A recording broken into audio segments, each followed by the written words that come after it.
You may be seated.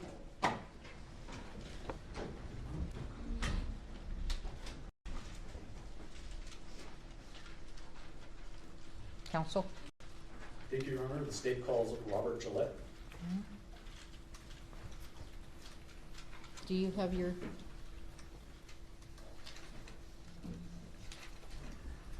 it on? Is it working? Come on up here.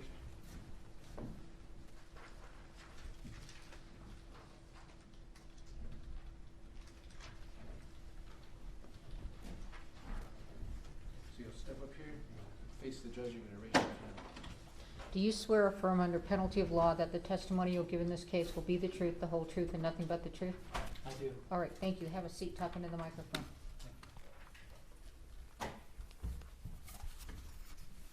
Good afternoon. Good afternoon. How are you doing today? I'm doing well, thank you. Great. Would you please state your name for the record? My name is Robert Gillette, last name spelled Gillettete. And where are you currently employed? I am employed by the Federal Bureau of Investigation within the Explosives Unit, which is part of the Laboratory Division. And how long have you worked for the FBI? I started with the FBI in 2009 as a contractor. I was hired on as an employee in 2012. And what's your official title? My official title is Chemist, Forensic Examiner. And how long have you been working as a chemist forensic examiner? For about 11 years now. Right. Can you give us a brief wrap-up of your educational background? I have a Bachelor of Science and a Master of Science in Chemistry from George Mason University. It's in Fairfax, Virginia. And do you have any training and experience in chemist forensic examination? Specifically, to become a qualified chemist forensic examiner, I had to complete a training program. That training program started with supervised casework, so casework where supervised either chemists or chemistry examiners oversaw my actions. It included knowledge checks on the different types of instruments that I used, and then competency tests for all of the different procedures that we had. So, go ahead. After that, I had to successfully complete multiple oral boards of examinations in topics that covered explosives, the chemistry of explosives, as well as the different analytical techniques that we use in the laboratory. And then after that came 2 different moot court that I had to successfully complete, as well as supervised case reporting. And then I was a qualified chemist forensic examiner. Have you ever been recognized by a court as an expert in this field in the past? Yes, I have. Great. At this time, Your Honor, I'd move the court to recognize Mr. Gillette as an expert witness in the field of chemical forensic examination. No objection. All right, an expert in chemical forensic examination. That's it. All right. Mr. Gillette, how did you become involved in this case? For this case, I was asked to perform explosives chemistry examinations on what were suspected to be ammunition propellant samples. And what sort of testing were you asked to perform? Well, that was it, the explosives chemistry examinations. Can you describe exactly what that testing is? Yes, it starts with a visual examination, literally looking at what we have to determine where it's going to fit within the different procedures that we have for examining explosives or materials used to make explosives. After that visual examination, it'll point me towards a specific procedure, and in this case, they ended up being what's known as, or they appeared to be what's called smokeless powders. It's a type of ammunition propellant. So we have a technical procedure specifically for that, and the first step is visual examination. So I continued my visual examination and used a microscope to look at the specific particles under a microscope, but also to take photographs and make measurements, because that's part of our examination. After the visual examination came what's called a solvent extraction, literally using a liquid to ideally extract out the components of those individual particles so that they could be analyzed. And then I analyzed that solvent, that liquid, using an instrument called a gas chromatograph to a mass spectrometer. A chromatograph is an instrument that simply or ideally separates out a mixture into its individual components so that each individual component can be identified, detected and identified, and that's what the mass spectrometer does.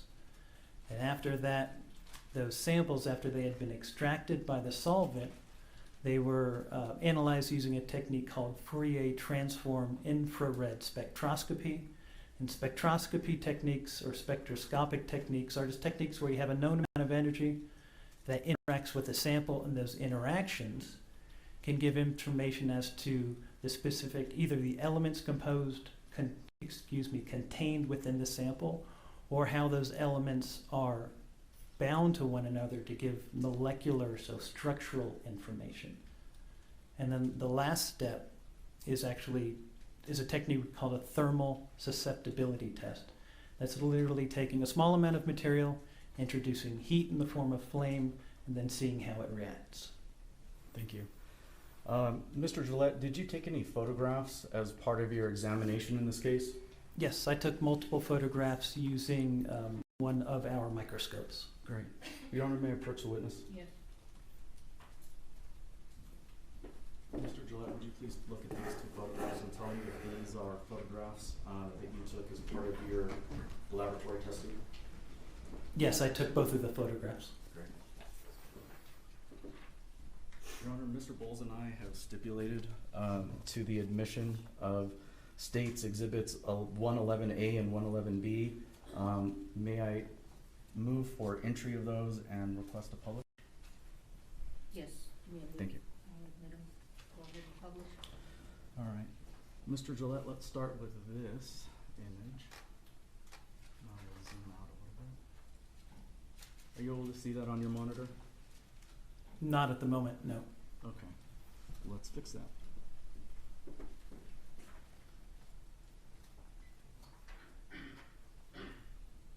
No. Oh, there it is. All right. Mr. Gillette, did you take this photograph? Yes, I did. What is this a photograph of? This is a photograph of a handful of the particles from item 4. All right. When you say item 4, can you explain what item 4 is? Item 4 is one of the samples that I received with respect to this case.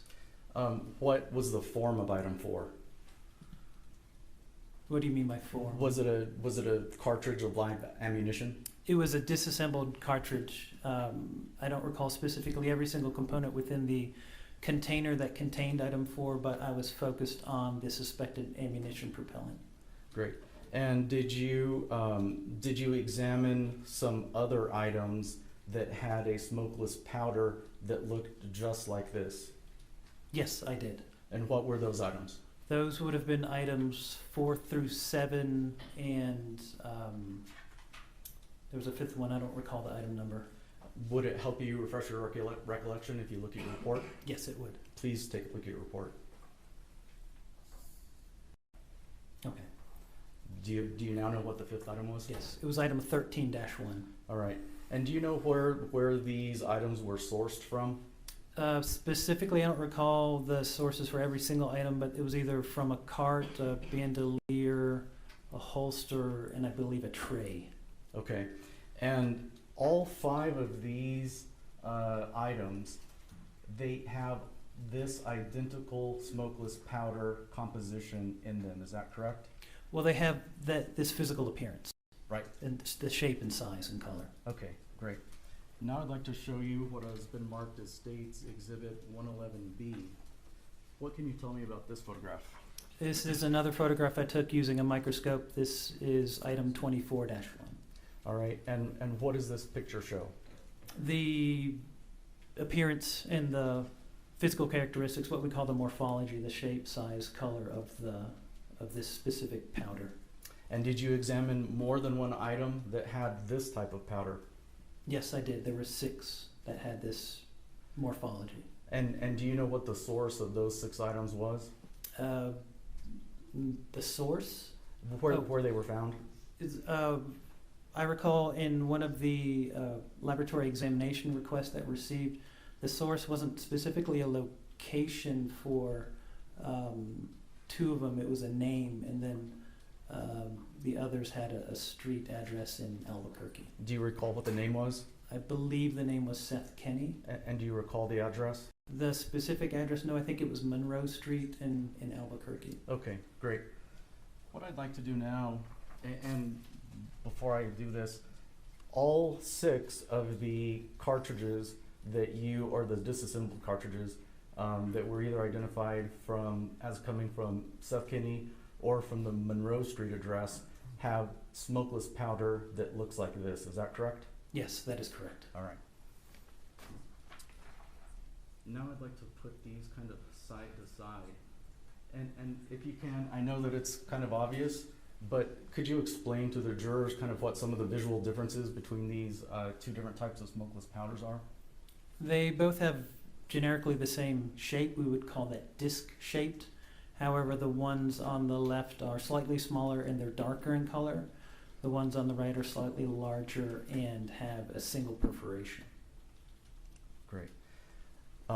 Aside from their visual appearance, did you conduct any testing to see if they were different chemically? Yes, I conducted the explosives chemistry examinations that identified them both as smokeless powders but with different chemical constituents. And for those on the left, what were your conclusions? The items on the left were identified as a double base smokeless powder, And for the right? a single base smokeless powder.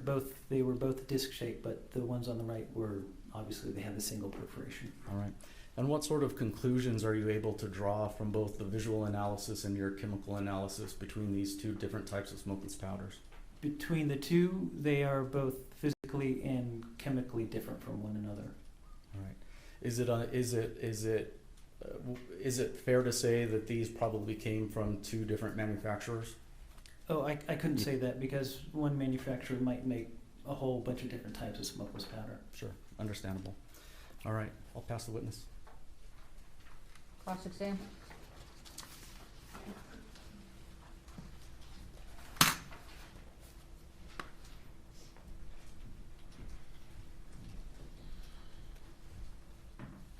Good afternoon, Mr. Gillette. Good afternoon. So the number of items you tested in this case, that was 11 different items, right? Correct. Okay. And these items that you tested were all cartridges that were given to you by Santa Fe, by law enforcement, right? No, specifically, I didn't test any cartridges. It was the suspected ammunition propellant. But you received cartridges. Yes, I did. And your role in this was not to make sure that, I guess what I'm trying to say is you had no role in selecting which cartridges or which powders you were going to test, right? You tested what they gave you. Correct. And you received, is it true, it's the form you received them in was 11 Ziploc bags, right? Yes, I believe they were Zipperlock style bags. And each of the bags had a bullet, a casing, and a screw top container with some powder in it. Is that right? I believe that's what it was. So then when you received these items, these cartridges, they weren't intact. That is correct. They were not intact. The powder was already removed out. That is correct. And do you know who removed the powder out? No, I do not. Okay. Now, FBI laboratory, that's where you said you worked on direct. Are you aware of a Mr. Ziegler that works in the FBI laboratory as well? Yes, Bryce Ziegler was the assigned examiner in the firearms and tool marks unit. Okay. And was he the one who had these items prior to you testing them? I believe so, yes. And you don't know if Mr. Ziegler is the one that removed the powder or if somebody else removed the powder? I'm not certain that it was Mr. Ziegler. I would assume that it was him. Okay. So you can't say if the powder from these cartridges was all of it there, or if it was just part of the powder from the cartridges, if it was just a sampling. You don't have no way of knowing that, right? No, I do not. So you don't know if the powder actually came, in addition, you don't know if the powder actually came from the particular cartridge that it was in parts in the Ziploc either. It could have come from a different one. Well, since I didn't disassemble them specifically, no, I can't say that where they specifically came from. Right. And your testing, you talked about the source of the 11 items you got being part of them from an individual named Seth Kinney, right? Correct, yes. Okay. That's, I should say that's what was on one of the communications that we got. It's also on your report, right? Or is it not on your report? I don't recall it being on the report. So do you have any idea where Seth Kinney got these rounds from? No. Do you know how it is that Seth Kinney selected these specific rounds to provide to law enforcement to provide to you? I don't know that he even provided them to law enforcement. You just know they came from him, right? I just know that in the one of the incoming communications we had, his name was stated as the either the source or where it was collected. Okay. What about the timing? Do you know when these rounds that indicate they come from Seth Kinney, do you know when those rounds came from Seth Kinney? If it was a month after the shooting, a day, 2 months, do you have any idea? There would have been a date associated with that laboratory examination request, that incoming communication, so I could maybe assume around a specific time, but specifically no. Okay, well, your report was dated May 3rd, 2022, right? 2020. I mean, 2022. Yeah, May 3rd, 2022. that sounds correct. Okay. And Mr. Ziegler or somebody else had already disassembled these items before you got them, right? So you know. Yes, they were disassembled before I got them. So did you review Mr. Ziegler's report to determine when they were submitted to him? No, I did not. But you would have received these items after Mr. Ziegler then, right? That's my understanding, yes. Okay. And isn't it true that you're not actually able to tell us whether two powders that you receive are from different, if the two powders from different locations actually originated from the same source? What do you mean by source? Like if they're from the same source of a cartridge. No, I couldn't specifically. I can just say what I received and what my examination results were. Well, but you can't say that they originated from the same source. You can only say that they're consistent, right? If I was if I was trying to associate two things together, like comparing two things together, but in this case, the two powders within this submission, they were physically and chemically distinct from one another. So they wouldn't be able to be from the same source. Well, but you have a way to, you can only say that they're consistent. You can't say that they are from the same source. Oh, if say that these two powders were not different, both physically and chemically, the best I could say then was that they are physically and chemically consistent with one another, if that were even the case, which is not the way it is. Now, I've seen, so it appears that there were several cartridges that were sent to the FBI laboratory for testing beyond the 11. And I just want to make sure you don't have an additional report, or you didn't test any of the other cartridges that went to the FBI lab other than these 11?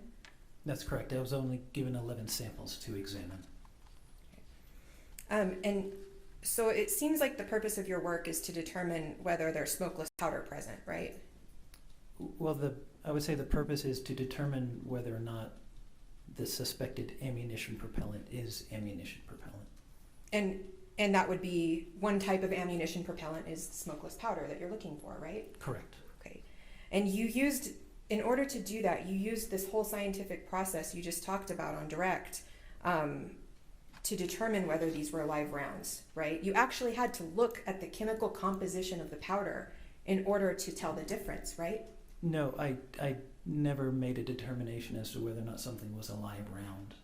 From my explosives chemistry examinations, I determined whether or not they were explosives, specifically ammunition propellant, specifically smokeless powder. Right, but in order to do that, you actually had to do a chemical composition of the powder to tell the difference, right? Correct. And the technique that you had to do to do that is, and you were trying to tell if this was, I think you said what, visual microscopic inspection first, right? Correct. And then you also did a thermal susceptibility test.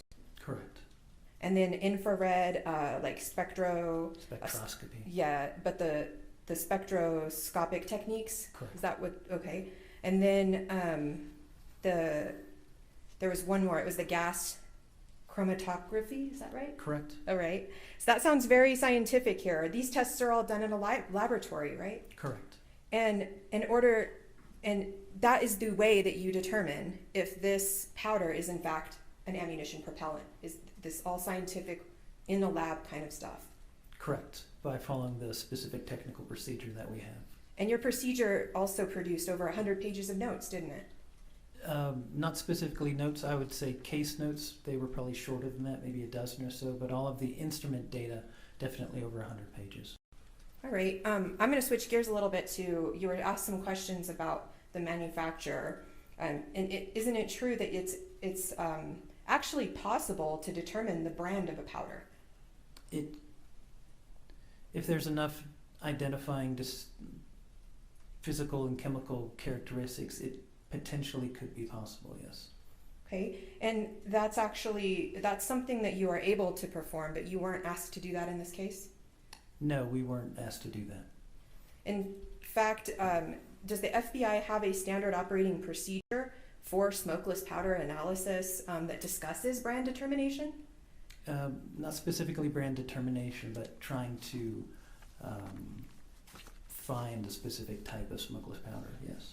Are you saying there's no FBI SOP that No, talks brand determination? I don't recall specifically brand determination being in it, but maybe it is. There are ways, and we do even have a database of several hundred different smokeless powders, but that we could compare results to, but we weren't asked to do that. And sort of as you alluded to, it's very, very hard to say that two things are the same technically. It would be very, very hard for us to say these two powders are these specific type of brand. But if there were enough physical and chemical distinct characteristics within them that we could hopefully at best narrow down to a brand and maybe like a line of products.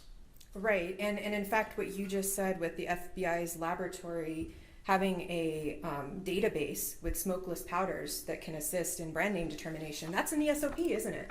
Yes. Okay. But you weren't asked to go through that database in this case or to do that? No, there was no request to try to determine the specific manufacturer. Okay.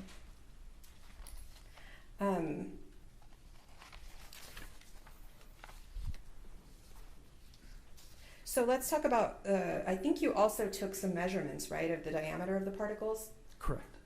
And the purpose of that, and correct me if I'm wrong, it's you can, in taking the diameter, you can compare the similarities and differences of the diameters, right? Yes. That's a purpose. But in this case, you weren't asked to perform an associations analysis? Oh, we don't have an associations analysis. Okay. But I did differentiate between the two different types of powders that were identified. Right, but in terms of actually comparing them, let's talk about the weighing. You didn't weigh the powder, right? No, I did not. Okay. And that would be another way, would you agree, to differentiate the different particles by weighing it? But by how one specific particle weighs? Right. Yes. And so you don't know from, you didn't weigh them, I guess, if these were partially full or completely full, the cartridges, when the powder was in them. Oh, no, I didn't do any sort of weight examination, no. But wouldn't weight tell you, weighing the powder would tell you how much was in the cartridge, right? Yes, in terms of weight, Yes. Now, I think we were talking a little bit about timeline earlier. I think you said that your work in this case, your report was dated in May of 2022, but your work is actually done in like April of 2022. Is that right? Correct. I believe I started in April of 2022. And how soon would you start? And I mean, you can tell me, can you extrapolate from that? If you started your work in April, did your report in May, when these items were received by you? By me, I would have to look at the chain of custody. Okay. Would it be close to April of 2022? I would expect it to be April of 2022. Okay. So you weren't provided with these until April of 2022? I would have to look at the chain of custody to be certain, but I believe I received them in April of 2022. All right. And I mean, you said you're the chemist, you did all the tests here, but you have no personal knowledge about where these were on October 21st of 2021, right? Correct. Just a second. Pass the witness.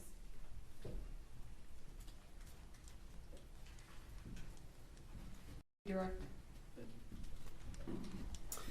Mr. Gillette, does the FBI and your lab in particular have procedures and policies in place that discuss cross-contamination of evidence? Objection, you're outside the scope. She asked him, I never asked about cross-contamination. Overruled. go ahead and answer. Yes, we do. Can you describe those policies and procedures to the jury, please? Specifically within the explosives unit, we minimize, reduce, and eliminate cross-contamination a number of different ways. When we start our examinations, wherever we're working, we don clean PPE, so lab coat, gloves, safety glasses, but we have to clean our work surface typically with isopropanol, so rubbing alcohol, and then put down clean butcher paper so that the surface we're working on is clean and not contaminated, and that we, anytime we handle a different sample, we either do that, change our gloves, just, those sort of procedures to make sure we're not introducing anything into the sample that isn't part of the sample. Do you ever work on two samples at the same time? Yes, In what circumstances would you work on two samples at the same time? or I can contain them and keep them separated from one another. Okay. Nothing further. All right, you're excused. Thank you, sir. Next witness.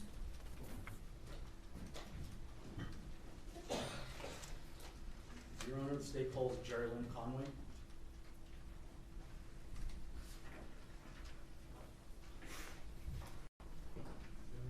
Can you approach?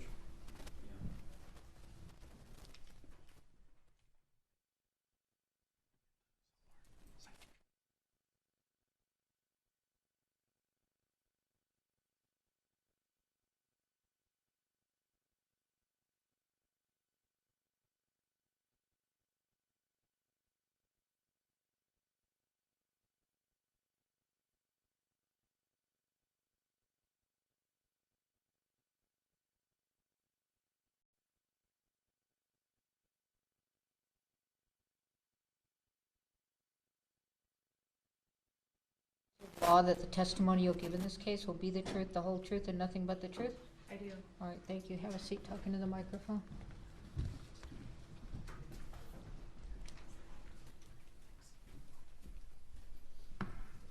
Good afternoon. Good afternoon. How are you today? I'm well, thank you. Great. Would you please state your name for the record? Yes, my name is Geraldine Conway. It's spelled JerrylynConway. And what's your current occupation? I'm a DNA examiner in the DNA casework unit at the FBI laboratory. And what are some of your responsibilities as a DNA examiner? As an examiner, I basically manage a case. When a case comes to our unit for DNA testing, I determine what testing we're going to do on those items of evidence, and then a team of biologists will do the testing for that case. I'll review the results of that test. I'll determine if more tests need to be conducted, and then I'll do comparisons and write a report, and then testify as needed. Great. Tell us about your educational background. I have a Bachelor's of Science in Genetics from Texas A&M University.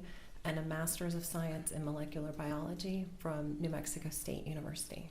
And prior to working at the FBI, what kind of experience did you have? I worked in a genetics lab at New Mexico State University working on cotton genetics testing. Great. And you may have already said, I missed it, how long have you been working at the FBI? I've been there since 2000, so almost 24 years. Great. And have you attended any specialized training for the position you currently hold at the FBI? I did. I went through about a 2-year training program. I took moot court examinations so that I could be sure to be able to explain my results to a group of jurors. And then I also took oral board examinations in the fields of serology, genetics, and statistics. Great. And have you ever been recognized by a court previously as an expert witness in this field? I have, yes. Great. Your Honor, I move that the court recognize Ms. Conway as an expert witness in the field of forensic serology and DNA analysis. Bless you. No objection. All right. All right. I'm so admitted, I don't want to have to repeat that when I sneezed and couldn't hear some of it. All right. Forensic serology and DNA analysis. Thank you, admitted. All right. Thank you. What is forensic serology? Forensic serology is the identification of body fluids, such as blood, on items of evidence. And how do you perform serological examination on items of evidence? When a biologist looks at an item of evidence, they'll look for areas of staining. So those areas of staining then will be tested with chemicals. A small portion of that stain will be swabbed using a swab is like a Q-tip with just the cotton on one end. That moistened Q-tip will be used to sample a small portion of that stain. And then chemicals would be added to that swab, and a color change will be expected. If it's positive, that means that blood might be present on that item. It's considered a presumptive test. And if it's negative, then blood was not detected on that item. Great. And can you give us just a general description of what exactly is DNA? DNA stands for deoxyribonucleic acid, and it acts as our genetic blueprint. We inherit our DNA from our parents. We get half from our mother and half from our father, and we basically have 2 copies of our DNA. And where is DNA found? DNA is found in our cells, and our cells are the building blocks of our bodies. And if you think of a cell like an egg, then the yolk of the egg, we call that the nucleus. And the nuclear DNA is what we test in our forensic testing. And how can DNA be used to differentiate between different individuals? Most of our DNA is the same. However, there is a small portion that is different among us. Some of those portions are tested in our forensic testing, and those portions are called STRs, which stands for short tandem repeats. These repeats are pieces of DNA that are repeated over and over. When we do DNA testing, we determine how many repeats an individual has in their DNA, and then we're able to look at those areas that differ among individuals. Can you describe for the jury what's the procedure that you use to develop a DNA type? The procedure goes through a step-by-step process in the laboratory, and when the biologist sees that there's a stain to be tested, then they can either cut that stain or they might use another swab to swab a portion of that stain. That stain or that swab will be cut and put into a tube that's barcoded and then moves through the rest of the process. After it's collected, then it's extracted, and extraction just means that the DNA is purified away from the rest of the material. So the material it was collected on, and then any other cellular material that might be present. The next step is quantitation, where a portion of that sample is put into an instrument to determine how much DNA is present in that sample. And then a portion of the sample is taken based on that quantitation to the next step, which is amplification. The amplification means that there are those pieces that we're interested in, those STRs, are amplified so that they can be detected in an instrument. So after the amplification is complete, then a small portion of that sample is moved onto an instrument to separate it out by size. After it's sized, then I can look at that resulting data and determine the DNA profile from that sample. And what's a reference sample?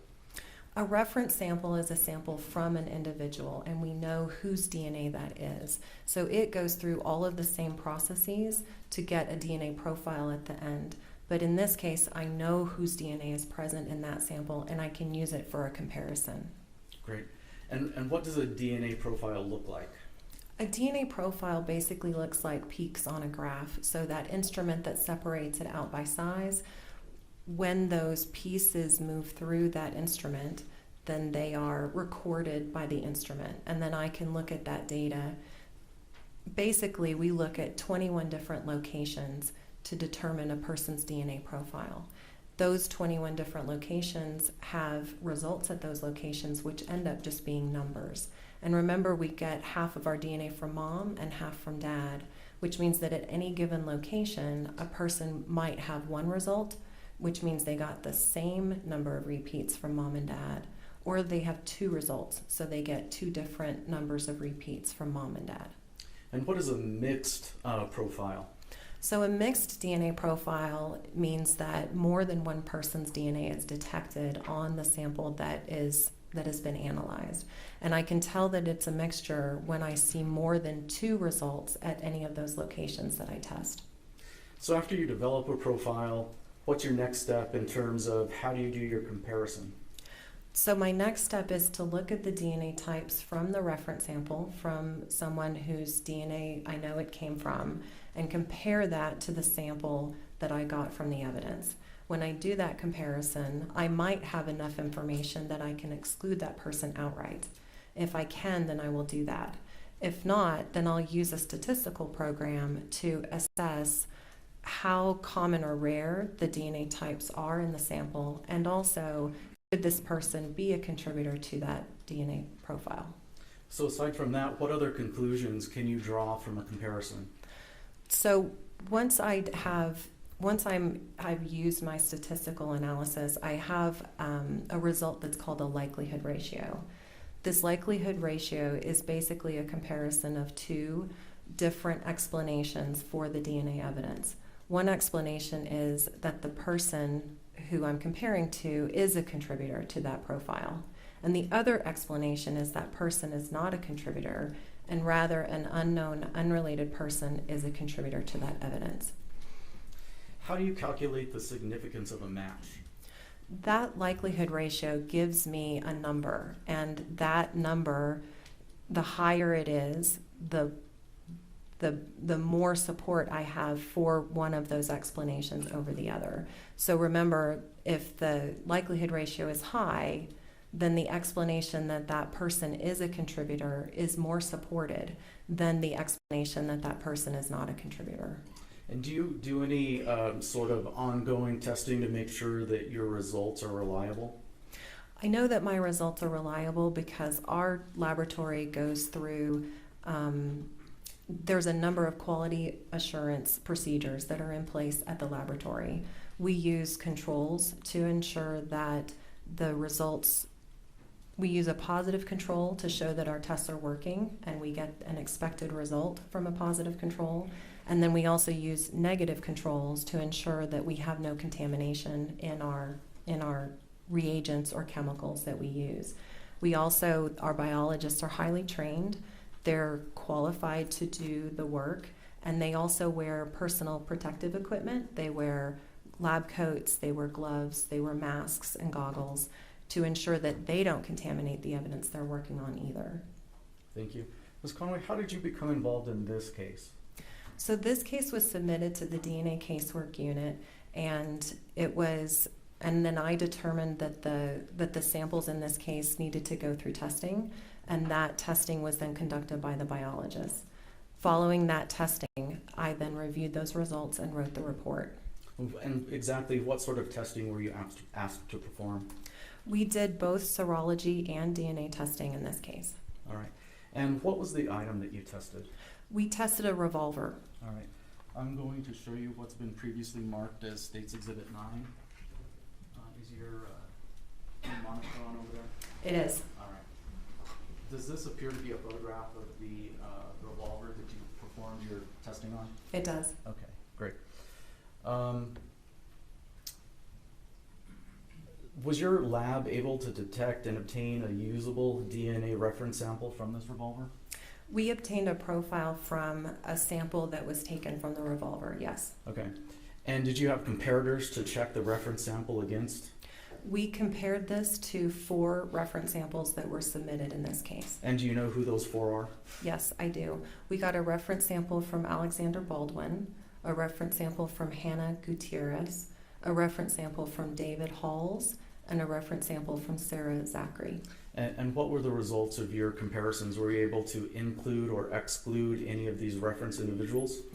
Yes, for each of those individuals, I developed a likelihood ratio, and the likelihood ratio is different for each person. So the likelihood ratio for Mr. Baldwin, the DNA results from a sample from the revolver are 110,000 times more likely if Mr. Baldwin and 2 unknown unrelated individuals are contributors to that sample, rather than if 3 unknown unrelated individuals are contributors to that sample. And with regard to Ms. Gutierrez, what were your findings? With regard to Ms. Gutierrez, the DNA results from that sample from the revolver are equally likely if Ms. Gutierrez and 2 unknown unrelated individuals are contributors to that sample, rather than if 3 unknown unrelated individuals are contributors to that sample. This means that the DNA analysis the likelihood ratio was 1, and that DNA analysis was uninformative. Okay. So is it fair to say you can't say for sure whether Ms. Gutierrez handled this gun? I can't say for sure whether her DNA was detected in the sample that I analyzed. Okay, That's thank right. you. That's fair. I want to change gears a little bit, and I want to talk to you now about the DNA testing of cartridge casings. What can you tell the jury about the FBI policy of testing cartridge casings? The policy at the FBI is to not conduct DNA testing on cartridge casings. And why is that? There's a limited chance that DNA would be obtained from those cartridge casings, especially if they have been fired. The heat from firing a weapon is significant enough that DNA can be very degraded and broken down from that heat. And is the policy the same even if the cartridge hasn't been fired? That's right. It's not our policy to test cartridge casings. Okay, so if the Santa Fe County Sheriff's Office had sent you some casings to test, what would you have done with those? We would not have tested them. Okay, great. Thank you. I'll pass the witness. Cross-exam. Thank you, Your Honor. Ma'am, good afternoon. Good afternoon. So, are you saying that the FBI policy is never to test cartridges for DNA? Our general policy is to not test them. That's right. Our general policy, so does that mean it ever happens? I believe it has happened in some cases, but our policy is to not accept those cases. Okay, well, for example, a terrorism case comes through. Very important terrorism case is presented to you. They say, we need you to test cartridges for DNA. Has something like that ever happened at the FBI? I'm not aware specifically of a case where they have been tested. Okay, but you are aware that the FBI can do that. They have the capability to test cartridges for DNA. It's possible to test them, yes, but there's a number of reasons that we do not, and our case acceptance is to not test them. Okay, and the allocation of resources, whatever that may be, but you can do that as a unit, as the FBI. You're not telling the jury the FBI can't test rounds for DNA, are you? Testing for DNA requires that a sample in our lab would be swabbed, and that would also destroy any latent fingerprints that might be present. So our policy is to leave those samples for latent fingerprints. Okay, so you would prefer latent fingerprints be collected from those? Perhaps. Okay. Now, in this case, you received 4 names, 4 DNA buccal swabs. I did. And a buccal swab for the jury, is that inside your... It's a cheek swab from the inside of your cheek. Okay, and that gets the DNA that you can use later for the comparison. That's right. Okay, now you did not receive Seth Kenny buccal swab, did you? I did not. Okay. And you did not receive anybody else other than those 4 individuals? That's correct. And so your primary conclusion in this case was that Baldwin likely touched the revolver, correct? My primary conclusion is that the DNA that I tested supports the inclusion of Mr. Baldwin as a contributor to that DNA. Yes. Okay. And the other part I didn't quite understand, the 3 unknown contributors, but the bottom line is the likelihood he touched it. Obviously, he said he did. His DNA is consistent with the DNA that I found on the gun. Yes. Okay, thank you. Nothing further. All right. Thank you, you're excused. Your Honor, can we approach? Sure.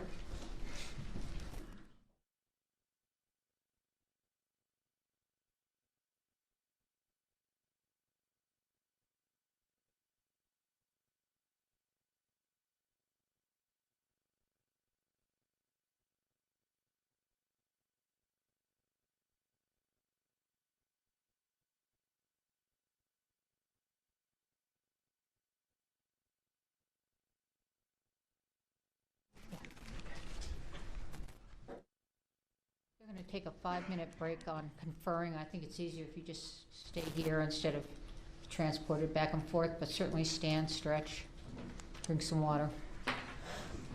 We're not going to stand for you, though, for now.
affirm under penalty of law that the testimony you'll give in this case will be the truth, the whole truth, and nothing but the truth? I do, Your Honor. All right, have a seat, talk into the microphone.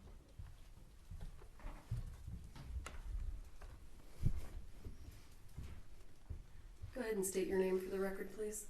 Ross Adiego. Spell your last name if you would. Addiego.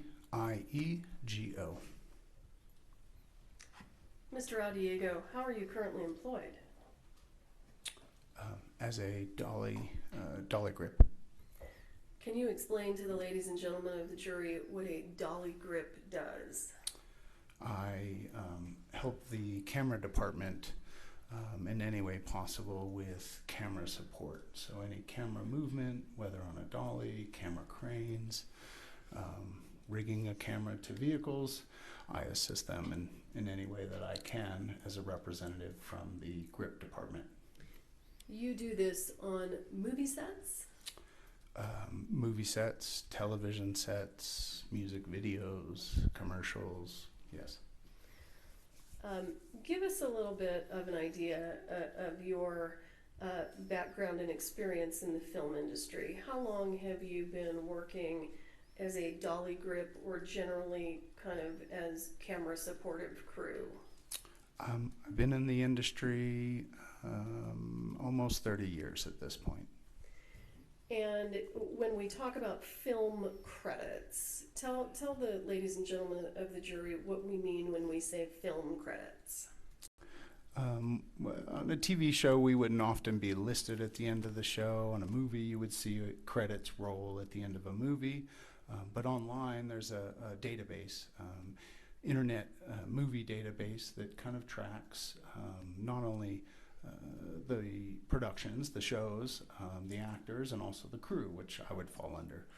So that essentially acts as a resume for me.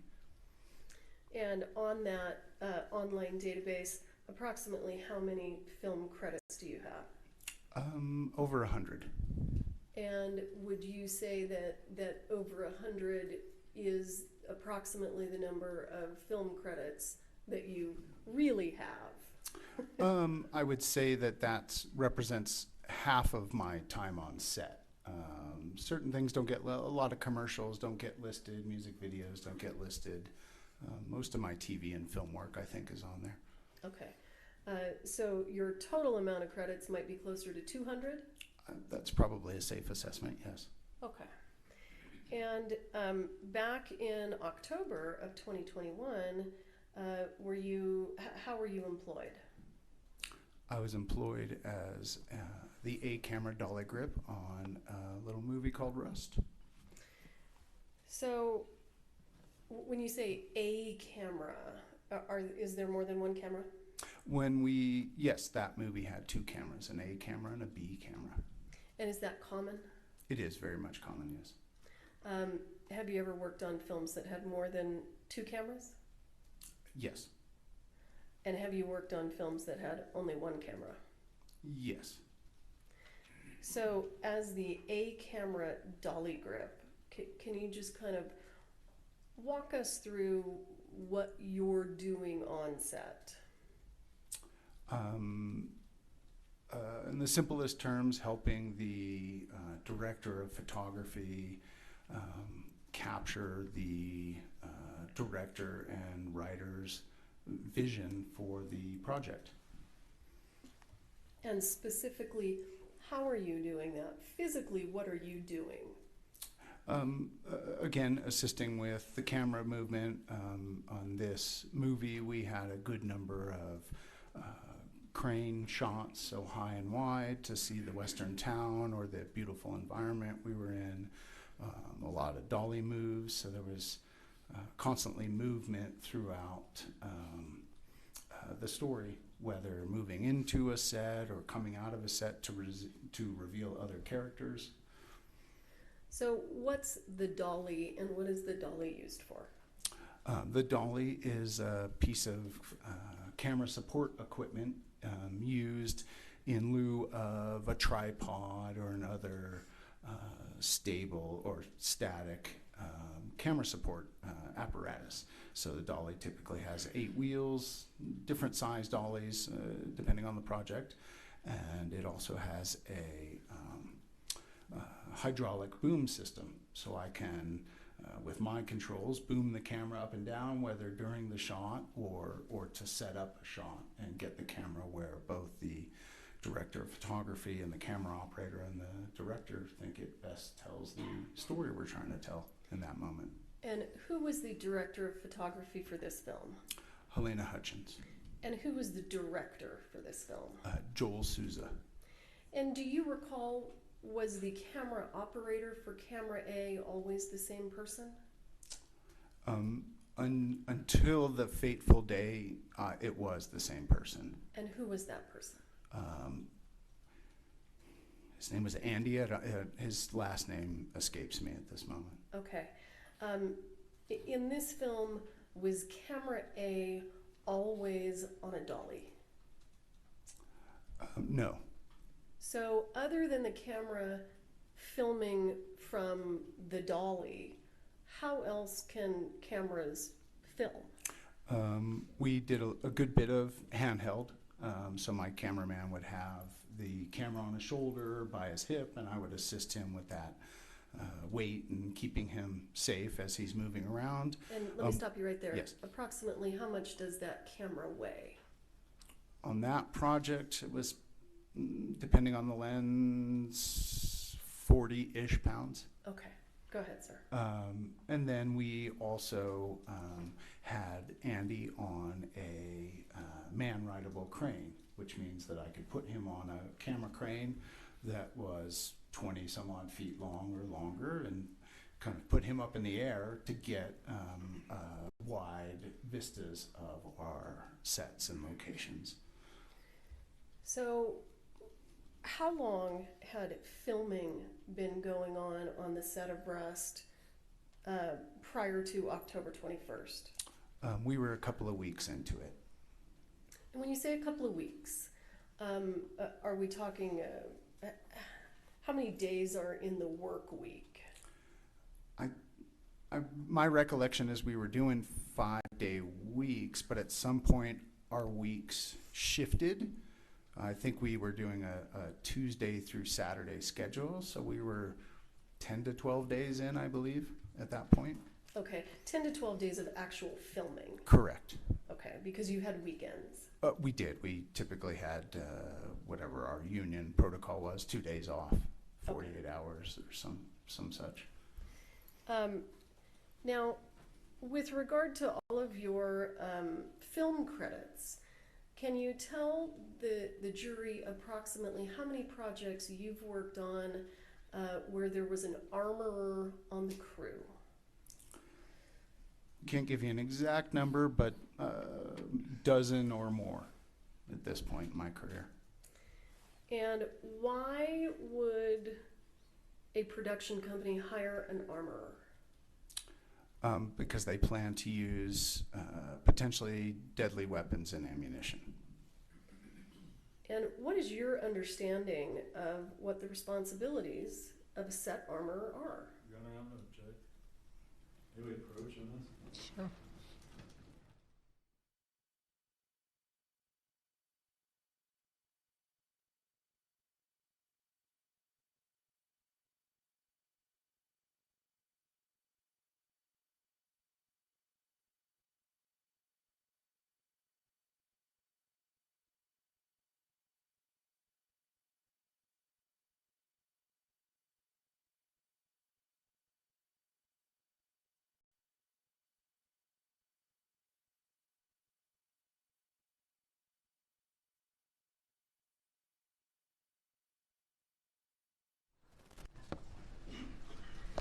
Mr. Audiego, based on your experience working on films with armorers, do you know what the armorer is responsible for? Yes. Can you tell us? My understanding of the armorer's responsibilities is any working firearms and any ammunition is under their control. And when you say that working firearms and ammunition are under your control, are under their control, let me ask you, in your experience, are there certain industry protocols that are followed on movie sets by armorers? Yes. Your Honor, I'm gonna object again to lack of foundation. I'm going to sustain that objection. You've testified that you have worked on 12 movie sets with armorers. Is that correct? It is correct. 12 or more. At least 12. Has that experience made you familiar with what you believe are the industry protocols for armorers on movie sets? Your Honor, again, I want to object. Same Counsel objection. approach.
Mr. Audiego, in the films that you worked on where there was an armorer, and for the purposes of this question, we're excluding the movie Rust, did you notice certain safety protocols that you yourself saw armorers engage in all of those movies up until you got to the movie Rust? Yes. So I'd like to talk to you about those. In the other movies where there were armorers that you worked on, can you describe for the ladies and gentlemen of the jury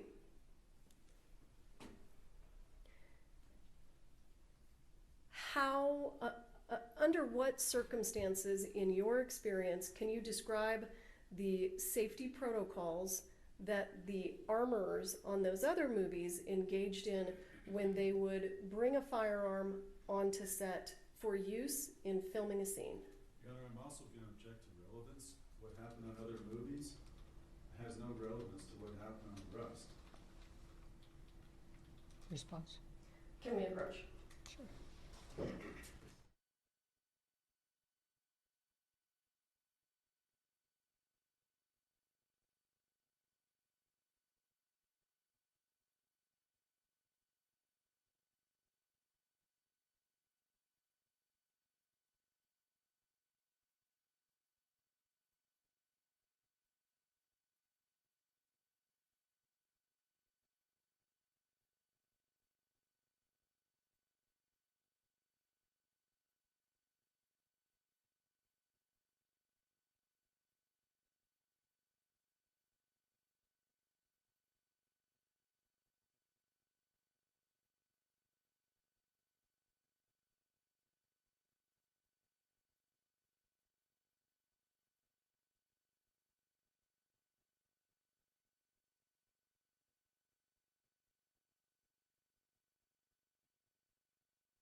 All right, Mr. Adiego, let's proceed. Do you recall the question?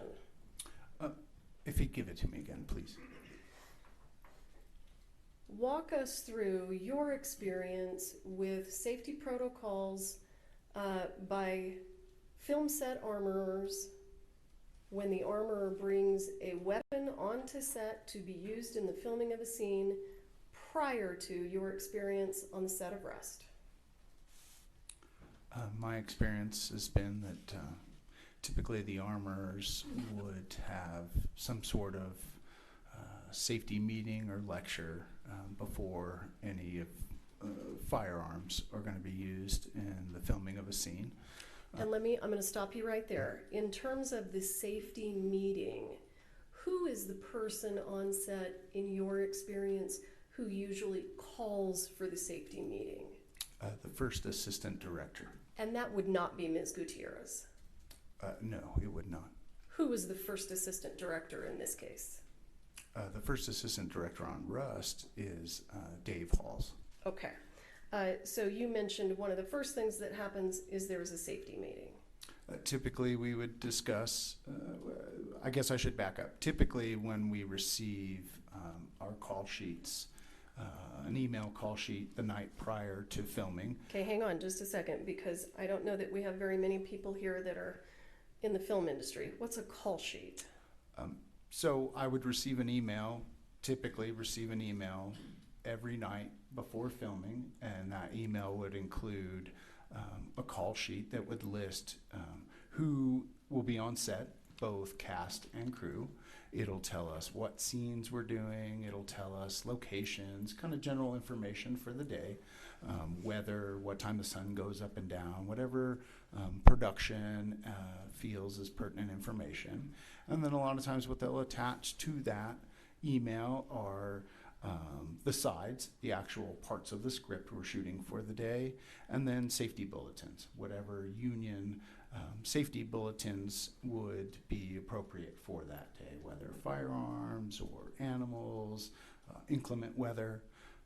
And then on the day of filming, typically the first assistant director would call for a safety meeting and call all of the cast and crew that would be involved to listen to that meeting. And potentially the armorer may have something to say as far as what we're doing if we're firing blanks. Here's the... But hang on, I'm going to stop you right there. So hypothetically, if the scene calls for the firing of blanks, because we haven't had a lot of this testimony in trial yet, can you explain to the jurors what your understanding is about the difference in the different loads of blanks? In my experience, the armorer would tell us if we're using dummies or blanks, and if we're using blanks, which would make a noise in a flash, they would typically describe the power. Quarter load, half load, full load would give us some indication as to the potential danger with that particular firearm being used by the actor in that scene.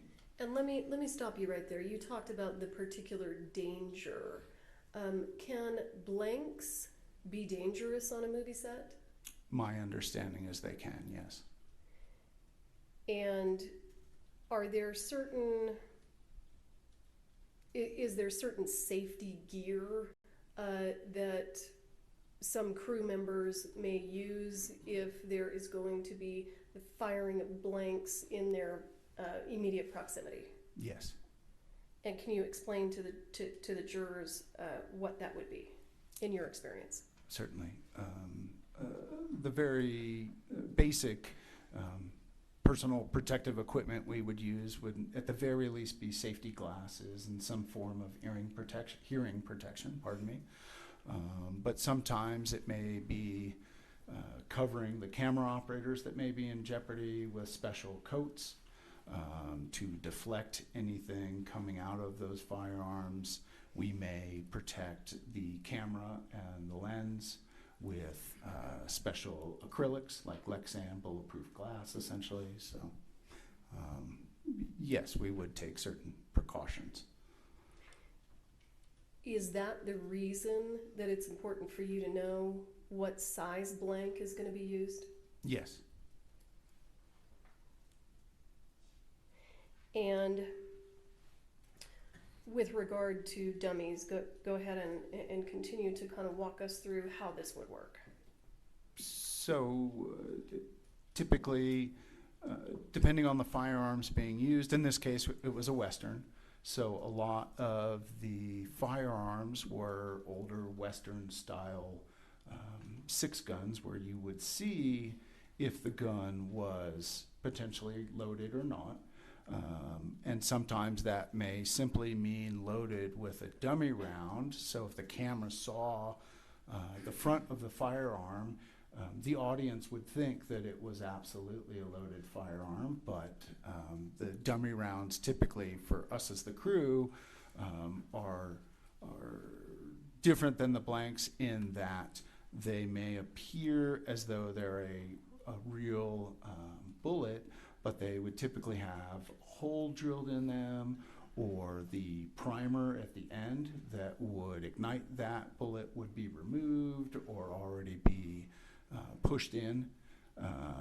And then sometimes the dummies, depending on how they're being used in the film, you can't make holes in them. So what the, I guess the props people that make them put a little BB in there. So the armor can shake that dummy and you would hear a little BB rattle in there, and that's supposed to let us know that that particular bullet or round is safe. So, is this the information that you would receive at a safety meeting? Both at a safety meeting, and I believe some of this is stated in the safety bulletins put out by IOTC. And what is IOTC?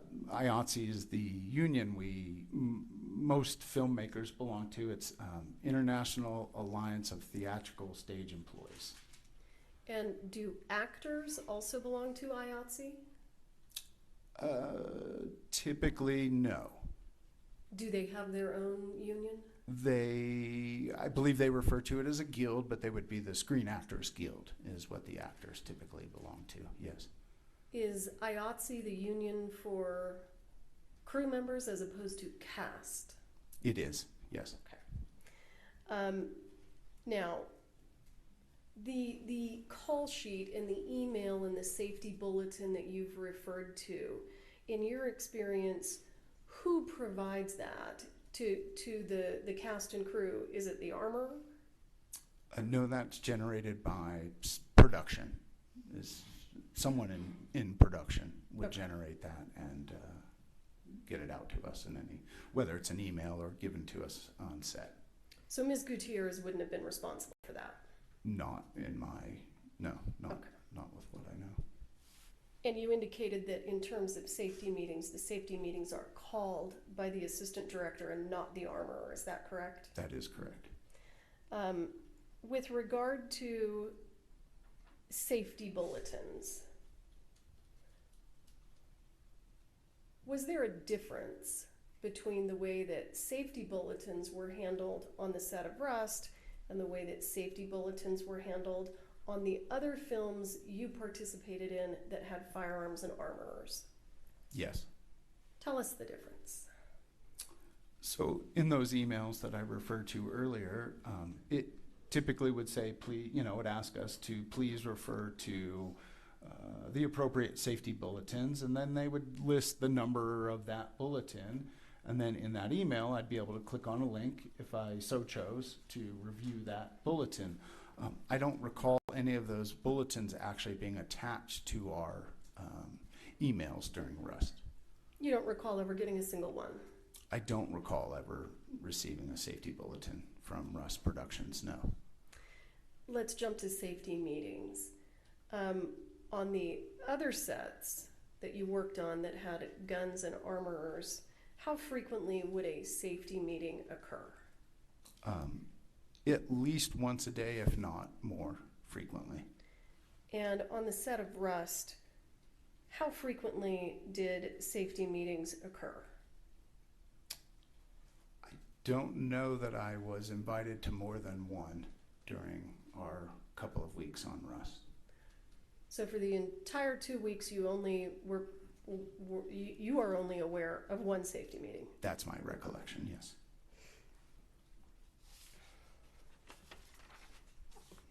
Okay, so we've talked and safety meetings. Go ahead and continue to walk us through, in your experience, the protocol of an armor with firearms. In my experience, the armors are usually the, well, for lack of a better description, the most uptight and anal retentive people on set, because they literally have people's lives in their hands. They don't joke around. They don't really have friendly conversations. They stick to themselves and focus on the task at hand. Most of them, in my experience, seem to be either former military or law enforcement and have some sort of background with firearms. Did you notice a difference then generally in terms of just the behavior, the general behavior on the movie set of the other armors you worked with as compared to Ms. Gutierrez? Yes. What was that? She wasn't necessarily as serious or professional as I'm accustomed to with the other armors that I've worked with. What do you mean? Give us an example. I recall walking by her cart a number of times, and firearms and or bandoliers or ammo belts being left out on the cart unsecured. I don't know that I've ever seen an armor pull loose ammo out of a fanny pack. Typically, my experience with armors is any ammo they use, blanks or dummies, comes out of some sort of container, whether it's a labeled box or some other plastic type ammo container. So. Now, in terms of you indicated that you would see firearms and gun belts unattended on the cart. Why was that? Why did that stand out to you? It was out of the ordinary. Again, my experience is most of the firearms I've seen on set come out of some sort of locked bag, locked container. The armor, some armors, depending on the show, have a whole wheel around cart with drawers that they can lock.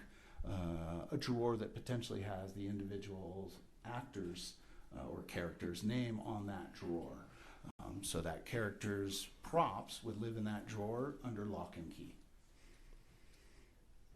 Were the guns and gun belts laying out unattended on the prop cart, was that a safety concern for you? Yes. Why? It seemed inappropriate and out of the ordinary that those firearms weren't secured. And why is it concerning that the firearms aren't secured? Well, I don't know that they're completely under the armorer's control if they're not under lock and key. And what's your understanding of whether those firearms that you saw unattended, were they fake guns or were they real guns? My understanding, most of the prop firearms we had on Rust were actual working firearms. So. Okay.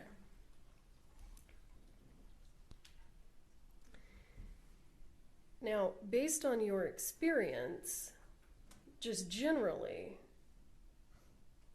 what is the armorer responsible for? Your Honor, again, this is expert testimony. He's a camera operator, and he's asking to give expert testimony on what armors do. He's not, sorry. This is based upon his personal experience only, and as long as it stays there, that's fine. Go ahead, sir. If you don't mind the question again, please. What is your understanding, based on your experience, of the armorer's responsibilities on a movie set? To control and keep safe all firearms and ammunition on a given set. Okay. Go ahead and walk us through, if you will, what in your experience are the safety checks that take place when an armorer is bringing a firearm onto the set for filming. Typically, the first AD, the first assistant director, would notify us that we're going to use firearms for a scene. Whether they're loaded or not, they would say something about the fact that we're bringing something that's maybe not a rubber dummy, but an actual firearm onto set. And then typically the armorer would invite the first AD, the cast members involved, and any crew that would like to see both the firearm and the ammunition to see those safety checks. Whether that's looking through the barrel, shaking those rounds we discussed, the dummy rounds, to hear that BB, or explaining to us that the actor is going to fire X number of blanks and they're going to be of a certain power, and then making sure that anybody that's going to be in close proximity has the appropriate safety equipment they need, and they're prepared for that moment on camera. So what you just described regarding the armorer showing the gun and allowing people to look down the barrel, why would that be important to crew members? Because unfortunately there have been accidents in the past where the barrels weren't cleaned in firearms and a blank was fired and whatever debris was in that barrel injured or killed somebody on set. So with regard to your experiences with Ms. Gutierrez, were the cast and crew ever invited to look down the barrel? Not to my recollection. And was that concerning to you? It was. Why? Well, they call them safety checks for a reason, and we were moving through those instead of pausing to have those checks. With regard to the sequence that you described where the armorer shows the dummy rounds to the cast and crew, and I want to be clear, in your experience, does the armorer hand you the dummy round or the blank so that you can shake it? No, I'm not actually allowed to touch the firearms or ammo. So if a particular round was in question, we could ask for them to, show us that it is one type of round or another. And with regard to dummies, how would the armorer do that? Again, in my experience, the way the dummy rounds are manufactured, you would have one of potentially three indicators that it is not a live round. One being a hole drilled in potentially one side or two sides of the brass, so you'd actually see a hole in the bullet. Sometimes the primer is either already struck by something or it's removed altogether, the primer being the end of the bullet, or they would shake them you'd hear like a rattle because there's a BB inside that brass or steel case. Who is the person responsible for shaking them for you or showing them to you? The armorer. And on the set of Rust, did Ms. Gutierrez do any of that? Not that I recall. In your experience on other movies, when is the gun loaded with the ammunition by the armorer? And let me kind of make that more pointed. Is that something that's done away in secret, or is that something that's done in front of cast and crew? Bless you. No, in my experience, it would be within moments of that safety check where the cast and or crew are invited to see that firearm. They would then load that firearm knowing that we're about to roll the camera. Some armors, for reasons unknown to me, would in fact not even hand that firearm to the actor. They would actually place that firearm in the actor's holster and then indicate to the first assistant director that they're good to go, and then the assistant director typically would call rolling at that point. So the gun is generally, in your previous experience, loaded with either the dummies or the blanks right there in front of cast and crew. Correct. Is that a practice that Ms. Gutierrez followed? Not to my recollection. Do you recall ever watching her or taking note of her loading the gun in the presence of cast or crew? I think there were a couple of times on set where we were doing these quick resets instead of cutting the camera, where she was put in a position to reload that as quickly as she could and hand it back to our actors. And when you say she was put in a position, who would have put her in that position? In that particular instance, both the first assistant director that's in charge of safety and the actor producer, Alec Baldwin. And with regard to your experience on other movies, have you ever seen an armorer slow down that pace so that they are not being rushed? Yes.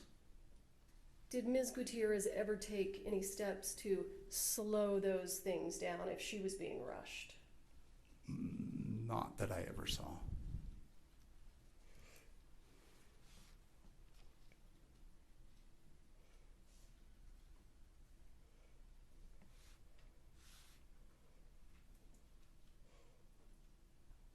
Give me just one moment.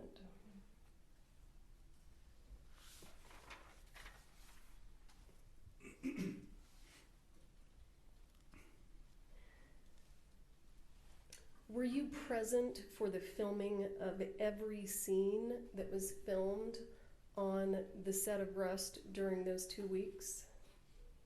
I believe I was present for every scene, maybe not every take. And when you say take, explain to the jurors what you're talking about. So the scene may require a couple of, each time we roll the camera and cut, that would be considered one take. So depending on what the director was wanting, or if the actors maybe weren't happy with their performance, we would potentially do multiple takes as we worked our way through the different angles of a scene. So it may be from one actor to the next, you know, we shoot one direction and do a couple of takes with one actor and then change directions and perhaps a couple of takes with the next actor that's in that same scene with them. So with regard to the individual takes that were recorded, were you present for every single take that was filmed? I was not. Approximately, if you can give us a percentage, what percentage of those individual takes were you present for? I think it would be safe to say I was there for 95% or more of them. Okay.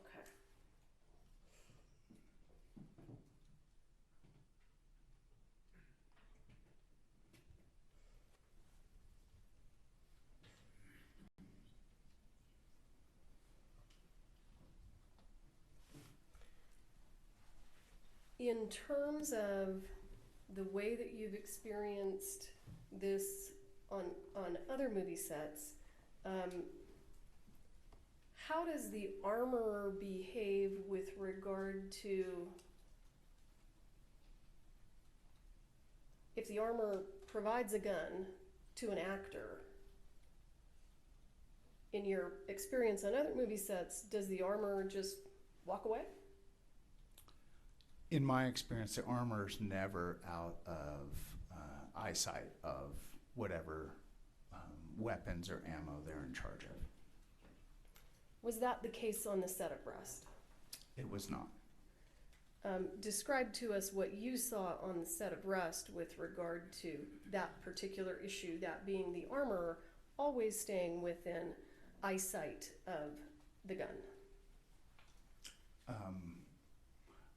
I don't know that the armor was always within eyesight of the firearms being used on set.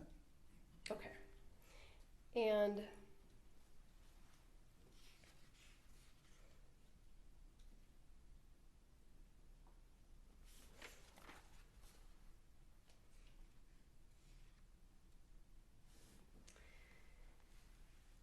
do you recall being present on the set of Rust on a day where there were what I'm going to refer to as accidental discharges of guns?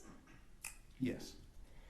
Can you describe the first accidental discharge that you recall happening? I think the first one was the, I don't know if the prop master was loading or unloading. And let me stop you. What's the prop master's name? Sarah, I think her name was Sarah Zachary. I Okay. believe was her name. She was, we were outside of the character Rust's cabin, and I don't know if she was loading or unloading a handgun, but unannounced to any of the crew, that firearm discharged. So we consider that a negligent discharge. And how did you know it discharged? I was within feet of it, and she seemed pretty spooked when I turned around, and it appeared as though she had shot that firearm at her foot. Can you tell us, in your experience, in your opinion, what you think that gun was loaded with? It made a bang, but it didn't, I don't know if there was a bullet or not, because I don't know if it hit her foot, but it certainly made a loud noise that spooked us and the animals we had on set. I think we had a couple of horses on set, and again, it was unannounced, so it was a surprise to everybody that was around. Were you preparing to film a scene or a take at that time? Yes. Was it announced by anyone whether the guns were going to be loaded with dummies or blanks? I don't think at that moment it had been, no. Okay.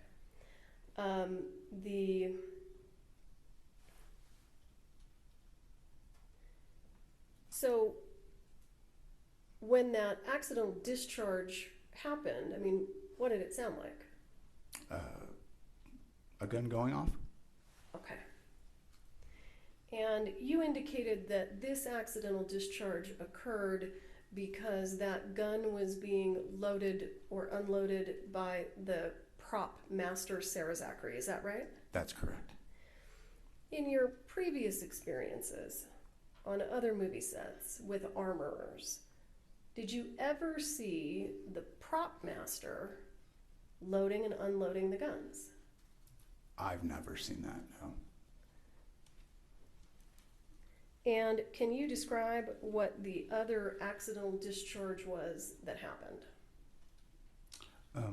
So like I had stated, we were kind of outside the cabin we were using as Harlan Rust's cabin. And I'm going to stop you real quick. Who's Harlan Rust? Harlan Rust is the lead character in the movie, and that was played by Mr. Alec Baldwin. Okay, please continue. I believe it was Alec's stunt double, so somebody dressed up to look like Alec was going to be firing either some sort of long gun. I don't remember if it was a lever action gun or a shotgun, something out of the window of the cabin towards, I think it was the law enforcement that were chasing him, that were starting to catch up with him. There was supposed to be some gunfire, and I believe that Hannah was prepping the stunt double in the cabin with that firearm, and again, unannounced to any of us outside the cabin, that firearm was discharged. And what did it sound like? A loud gun going off. And if you can estimate, how much time passed between the first of these accidental discharges and the second? My recollection is they were within an hour of one another. And in your experience on other movies with armorers, are accidental discharges common? No. Have you ever experienced an accidental discharge on another movie? I don't know that I have. Council, is it okay if we take our afternoon break? Certainly. Okay.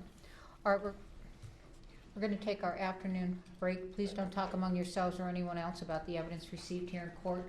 We'll start again at 2:45. Thank you. All rise.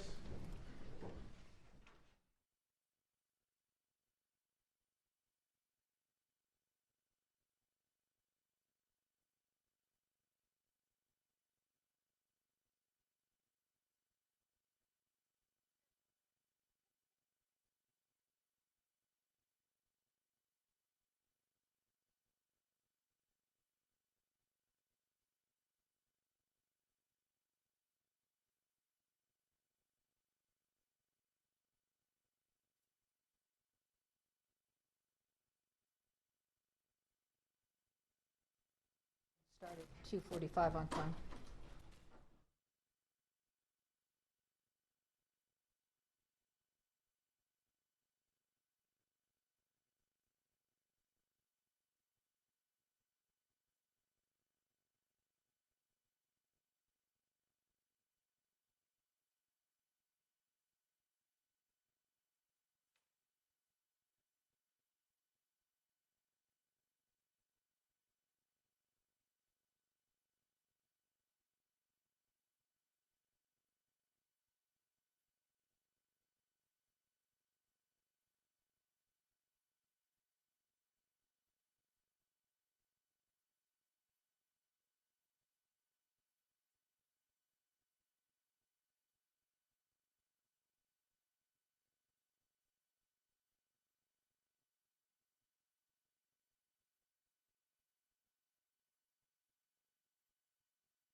I can't do anything about the temperature, whether, I don't know if you're hot or cold, but probably hot, right?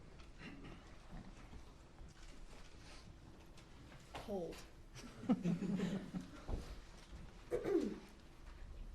Okay, are we back on the record? Yes. All right. Mr. Audiego, I think that when we broke, you had just finished describing the accidental discharges to us. In your experience in the film industry and your opinion, who is responsible for accidental discharges on a movie set? Your Honor, I'm gonna object. Again, his opinion is, he's not an expert. He has no idea, and we don't even know what set's being talked about. He's not being tendered as an expert.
Now I'm hearing things.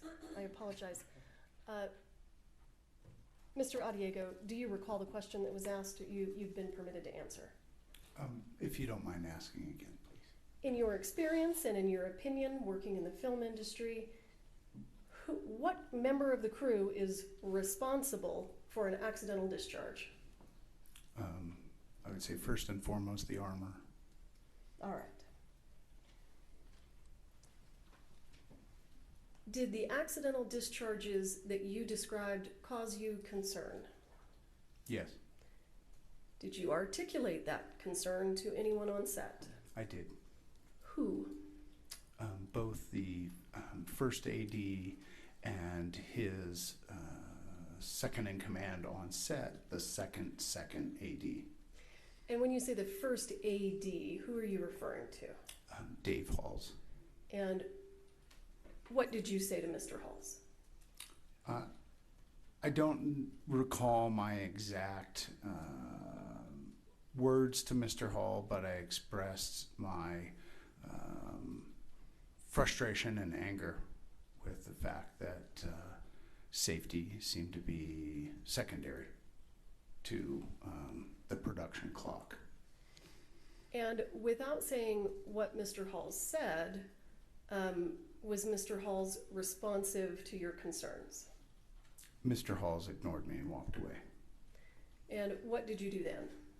I went to his second,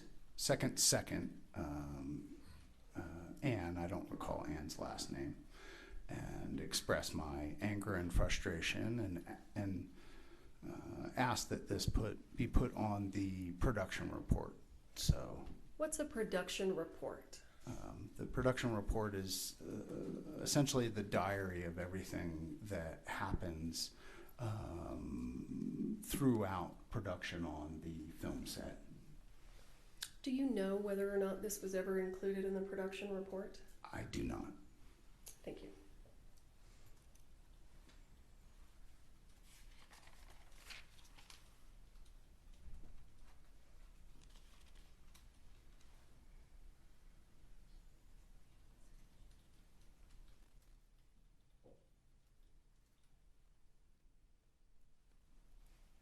to take you to the morning of October 21st, 2021. Were you working on set that day? I was. And approximately what time do you think you arrived on set? Pretty early. I believe our call was between 6 a.m. and 7 a.m. that day. And what does that mean, your call? So on that call sheet we've discussed, those emails would tell me specifically what time my department requires my presence on the set for each day. So that would be my call time for the day. And when you arrived on set, did anything unusual happen? Yes. What was that? The camera department had decided to leave the show due to safety concerns and some other concerns they had. And if you can describe for the jurors what effect that had on the production and filming that day. I would say it threw us into more of a state of chaos than we already were on that film that day. Okay, so let's back up. You said it threw you into more of a state of chaos. Generally speaking, what was the state of speed in terms of chaoticness or not on this movie set generally? I mean, at times we would, well, I guess we'd say we were moving at ludicrous speeds, that we've just trying to race the production clock because we understood that we had a finite amount of time to complete a very ambitious schedule. So we seem to always be rushed and under the gun to get stuff done and move on. Is there a saying in the film industry, something about making your day? Yes. What does it mean in the film industry to make your day? So if we know that on that call sheet we've been given that there are, for example, 4 scenes and production's budgeted 12 hours to complete that work in a day, if we complete that, we've made our day. Otherwise, production has to figure out where else to schedule that work to be completed. Why is making your day or not making your day problematic on a film set? My understanding of Russ Productions is they were budgetarily restricted to the number of days. Whatever deals happen that I'm not aware of, that are not privy to me, we had, Halyna and I discussed having probably a few less days than we needed to actually complete their ambitious schedule in an appropriate manner with 2 cameras. Okay, so you didn't have enough time. In a nutshell, we certainly didn't have enough time to Yep. do what was being asked. So you indicated that the camera crew walking off created more of a chaotic environment. Can you give the jurors a little bit more of a description about how not having them there was affecting things? And were they replaced? Well, yes, they were replaced. So on most projects, but certainly on a small project where you're moving that fast, we all count on each other and become close in that short amount of time. And so the camera department had counted on me, and I had counted on them, and knew that I could trust them. And Halyna had handpicked us all to make up her crew. So when suddenly, I think it was roughly 6 people of that crew decided to leave, That was certainly a disruptive thing, and I think we soon learned that their replacements certainly weren't as qualified as they were, and also they only replaced one of the camera teams. So it also meant to me that this schedule is going to get much more intense because we now have half the equipment to do the same amount of work. I want to just get an idea from you in the days of filming leading up to the 21st. Is it typical for the director of photography to be operating an actual camera? Not typically, no. They hire an appropriate number of operators based on the cameras they have. Where does the director of photography usually spend his or her time during filming? Mostly on set with the crew and the cast. Occasionally they will go to what we would refer to as like the video village, which is where the monitors are set up for the producers, or the writer, or maybe cast members that aren't involved in the scene to watch what's actually going on set. So the 6 people that left, how many people came in to replace them? My recollection is 2 to 3. Okay.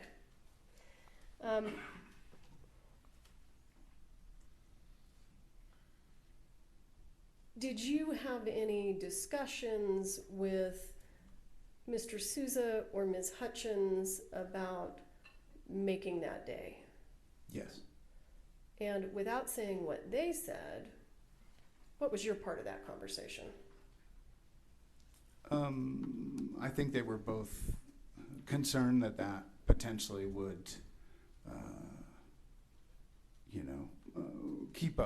prevent us from completing that day, maybe even completing the movie.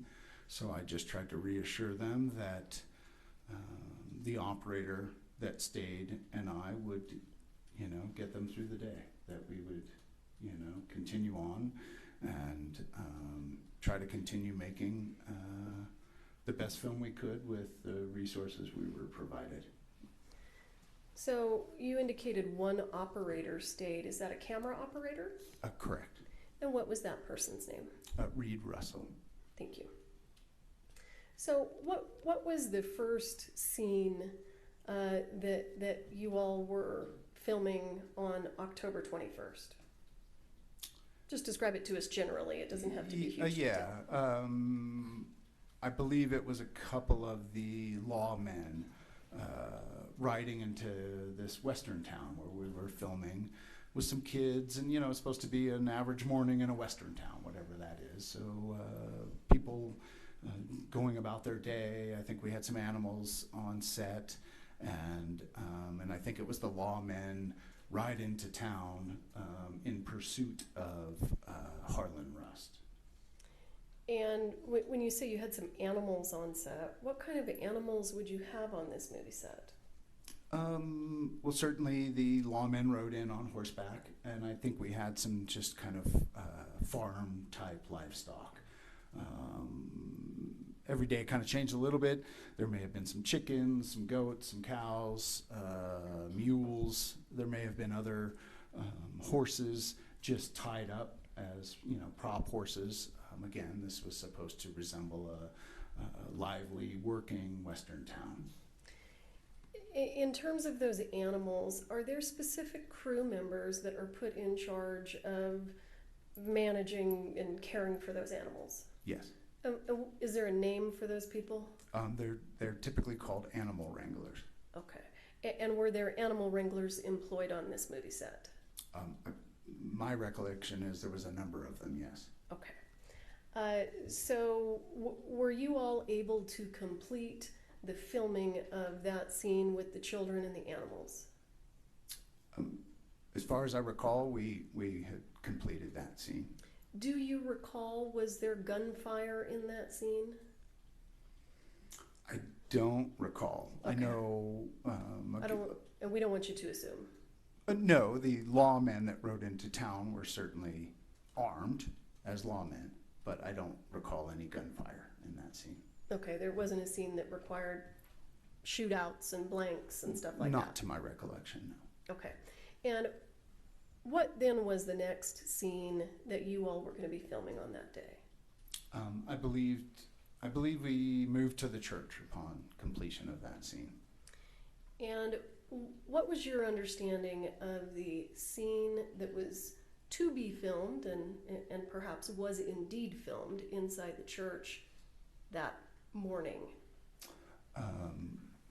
That part of the story we were filming that day was, I think at that point in the story, Harlan Rust had been injured in one of the previous shootouts, story-wise, and he finds this church or happens upon this church, so he knows he's being pursued by the law.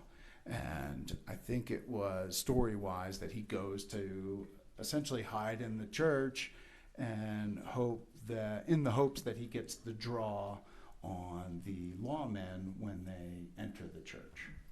Kind of a last stand, if you will. And was that scene actually filmed prior to the lunch hour that day? Pieces of it. Pieces of it were. Okay. And have you had an opportunity to see those short clips? I think I saw one piece of that footage, yes, that was covered with the Steadicam. Okay, because this isn't the first time you've met me. It's not. Okay. So I think that we have a stipulation to, let's start with State's Exhibit 112, if you can help me, Mr. Bowe. We'll get set up.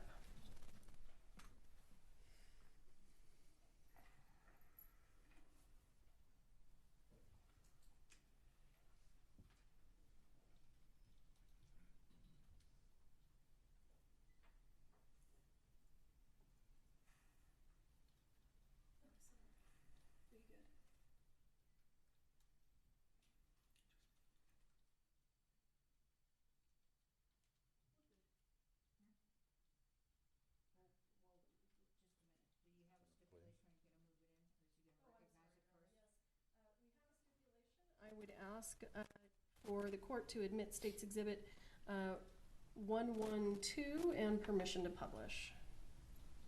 No objection, Your Honor. All right, States 112. Okay, we're good.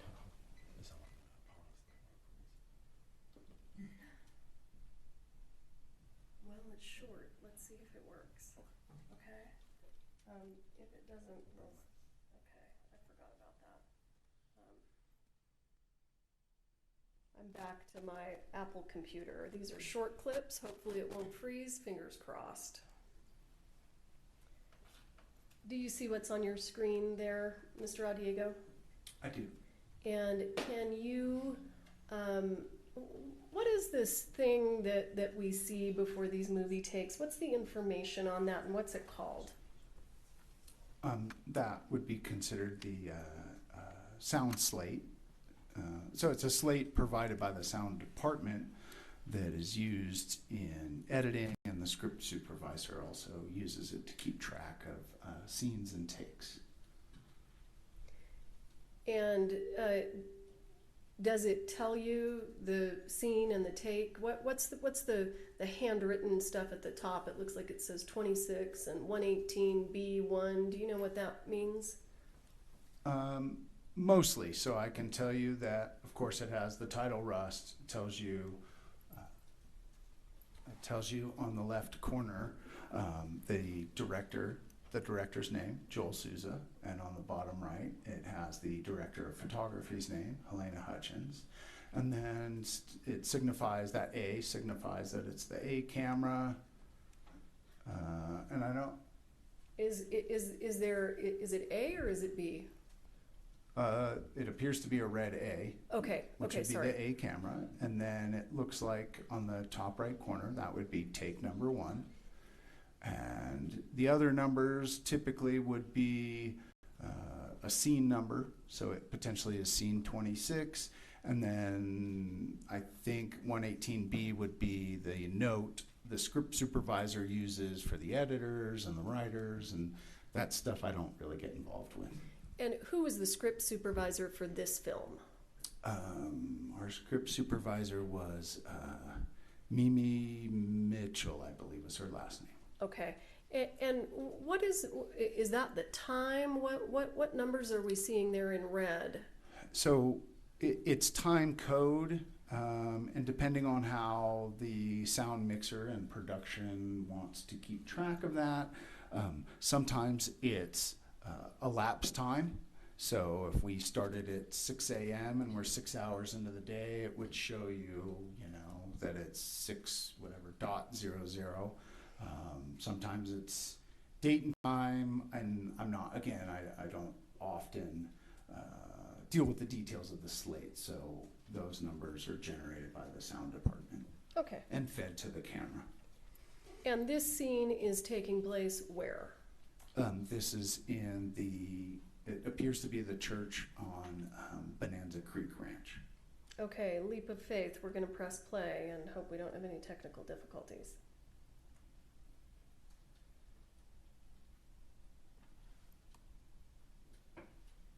Let me start that again. We don't have any sound. Give me just one moment. Hang on just a second. I'm gonna hang on. Huh?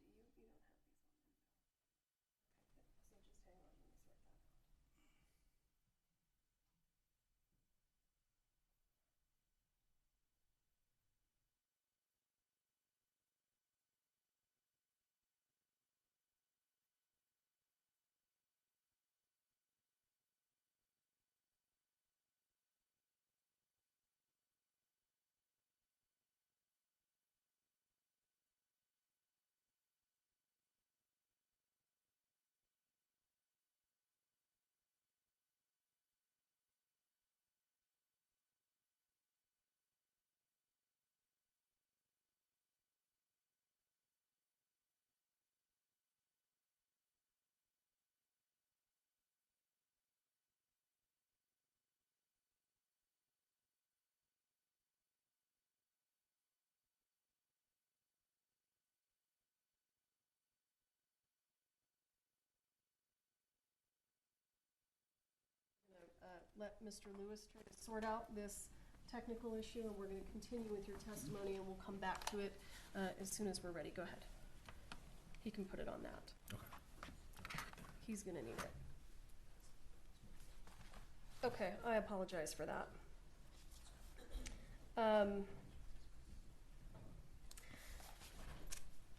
The scene that was being filmed prior to the lunch hour that we're working up to showing, describe what this scene was supposed to be. What was your understanding of what was going to be filmed? That Harlan Rust was going to be laying in wait in this church for the lawmen that he knew were pursuing him, and I think at this point in the story, rapidly catching up to him. I'm sorry, with regard to firearms, what was your understanding about what, if any, firearms were going to be present and used during the filming of that scene? What I understood was that we were going to finish the piece we started looking at, where it's the Harlan Rust's reaction to the lawmen coming in, and then we were going to film one more piece that we would refer to as an ECU, an extreme close-up, where you see Harlan Rust contemplating pulling his gun or not, kind of rubbing his hands, and then he starts to draw the firearm. My understanding is once we had that piece filmed, we were going to do what we would call a turnaround. So we'd then be filming from behind Harlan Rust, Alec Baldwin, seeing the I think it was 2 lawmen come into the church, and then the shootout would ensue from there. So during the scene in the morning, was Mr. Baldwin armed with his prop gun? Yes. And what was your understanding about whether that was a real gun or a replica, meaning a rubber gun or plastic gun? My understanding is Mr. Baldwin always wanted to use his, what we refer to as his hero props. So I understood it to be a real cold gun at that point. And when you say cold gun, explain to the jurors what you mean. Cold gun would indicate that the armor and potentially first AD had deemed that weapon safe to be used on set. Cold referring to the fact that the trigger could be pulled and nothing would happen. Did you know whether the gun in the morning was, whether it had dummies in it or whether it was just empty? I don't know. Okay. So how did you see for the morning session who brought Mr. Baldwin the gun? I did not. And how did that morning session inside the church go? Was it relatively uneventful? How was it? I mean, other than the previously stated kind of state of rushed chaos we were in, I would say yes, mostly uneventful. And then when you had completed those couple of takes that we're going to show here shortly, what happened then? I think that's when we broke for lunch for the day. And approximately how long was your lunch? I think we were doing half-hour lunches. Maybe they might have been a little longer because where lunch was a little bit of a van ride from where we were filming. And when you say a little bit of a van ride, how far away how was that set up? I think that, the production clock for us works on 0.6 of an hour.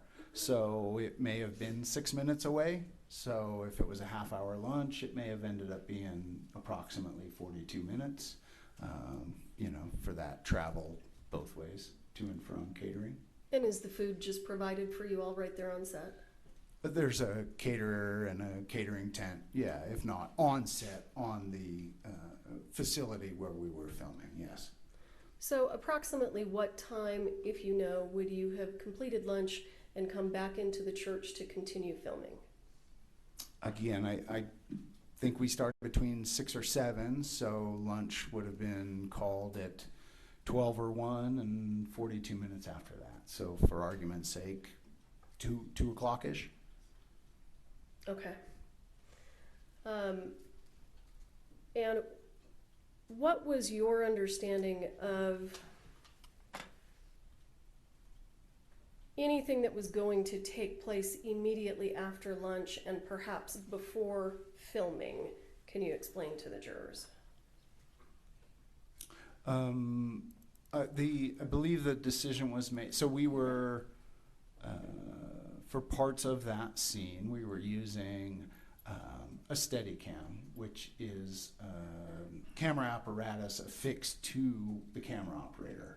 And I don't think they were getting quite what they wanted as far as how the photography was portraying the story. So I brought the dolly in so we could mount the camera on the dolly and give them a more stable platform.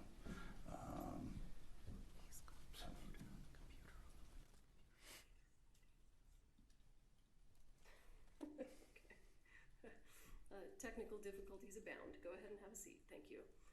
Please continue, sir. I think that was it for the... Okay. So while these gentlemen were speaking to me, did you explain that this was going to be a blocking? I did not.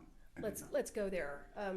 Explain what the blocking is. So the decision was made to go from Steadicam to the dolly. So once it takes a moment to convert that camera over from one use to another.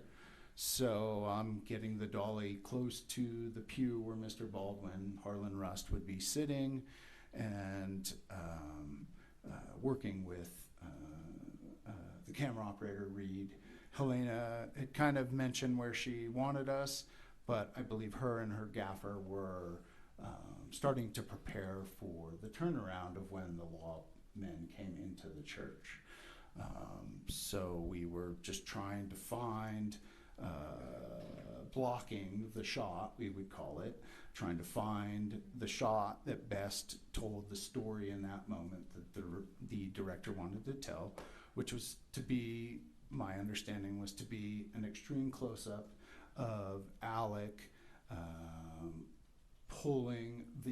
starting to draw his weapon, and then from what I know in the edit, his cut would have been, you as the audience see that weapon start to leave his holster, and then we were going to then put the camera behind him to see the lawmen enter the church, and that's when this shootout would have begun in the church.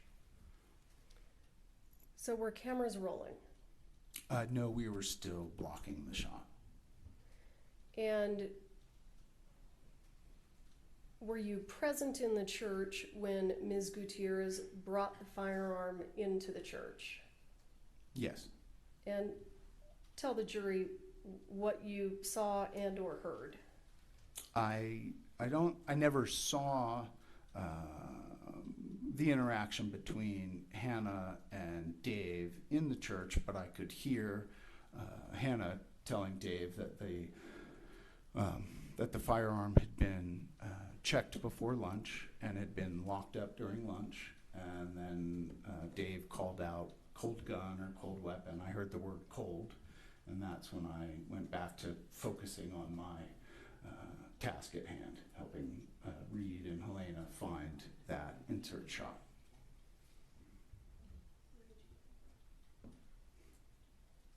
Access the server. Let's see what's on the server. I'm still trying to iron out this issue. Thank you, Mr. Adiego. Mm-hmm. So,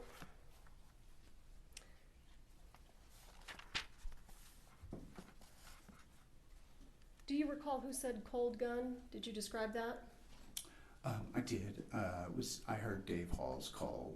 I don't recall if it was cold gun or cold weapon, but I heard the word cold, which typically for me is what I need to hear. And cold gun means it's not going to go bang.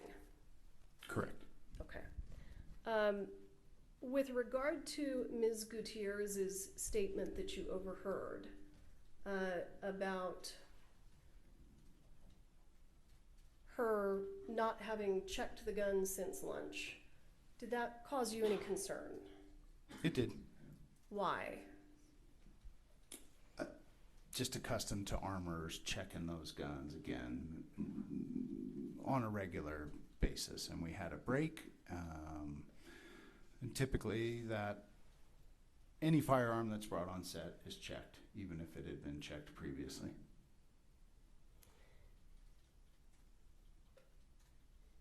Do you know how the gun got from Ms. Gutierrez to Mr. Baldwin? I do not. So after you heard Ms. Gutierrez's voice and you heard Mr. Hall's call out cold gun, where was the gun the next time you saw it? In Mr. Baldwin's holster on his left side. Did you see Ms. Gutierrez in the church? I don't recall seeing her in the church after lunch, no.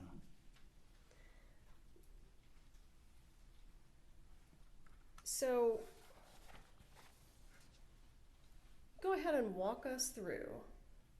Mr. Baldwin now has the gun. Where is he sitting? What is he doing? Take us through this. Mr. Baldwin seated in a church pew, and Reed and I are trying to find an angle, looking kind of over his right elbow or right bicep to see his hands in his lap transition from his lap to that firearm that's kind of hidden in a holster under the coat that he's wearing. So if you can stand up, if you don't mind, and demonstrate what you believed Mr. Baldwin was supposed to do for the blocking.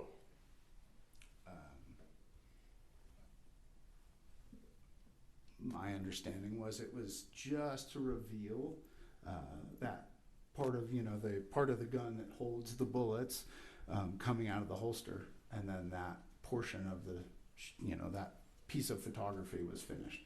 Once we saw that gun coming out of the holster, it would again give the audience the idea in that story that that Harlan Rust is about to defend himself or try to shoot the lawmen before they shoot him as they enter the church. How close were the cameras to Mr. Baldwin? The only camera we had in the church was, I think at that point I had the lens within a foot of Mr. Baldwin. And do you recall where Ms. Hutchins was? I do. You do? I do. Would you explain? So directly, if I'm sitting in the pew as Harlan Rust, Halyna Hutchins was essentially directly in front of Rust, having a conversation with her gaffer. So there was maybe a couple of feet of air in between Mr. Baldwin and the pew that Halyna and Serge were standing behind, directly in front of Mr. Baldwin. And let me stop you. What's a gaffer? We don't know these terms. My apologies. Gaffer is the head of the lighting department. So he was discussing with the director of photography. My understanding, of course, is they were discussing what we were going to do when we turned around to see the lawmen, because we were already lit for the direction that we were filming. Do you remember the gaffer's name? Serge is his first name. I believe his last name, and I don't want to slaughter it, but I think it was Savetne, Okay. I believe is his last name. Could you understand the conversation between Ms. Hutchins and Mr. Svetnoy? That's my Thank you. my best try. So often we couldn't none of us could understand because they often conversed in either Russian or Ukrainian, as they were both born and raised in that part of the world. So, Do you know where Mr. Souza was at this point in time? Mr. Souza was shoulder to shoulder, just to my right. He was looking at my dolly monitor so he could see what the camera was seeing. So why would the director be in the room looking at your monitor? Well, let me ask it this way. Would the director normally be looking at that vantage point from Video Village? Depends on the director and the situation. Sometimes they'll work with us more closely where they will be shoulder to shoulder, and we'll look at my monitor. We were still waiting for the new camera assistants to finish converting from Steadicam to what we'd call studio mode. So I don't believe the camera actually had a monitor. And potentially that's why he was looking over my shoulder instead of a bit removed in the Video Village. Okay, we're going to pause for a moment. Mhm. We think we're going to be able to watch these videos, and that's going to give everybody a much better idea of what was going on in there.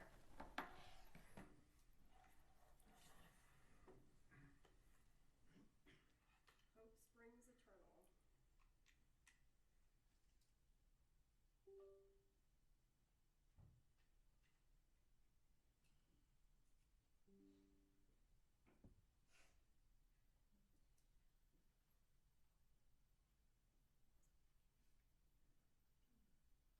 Okay. we've already gone through the slate and et cetera, et cetera. I'm going to go ahead and play the video. This video will be marked as States Exhibit 112.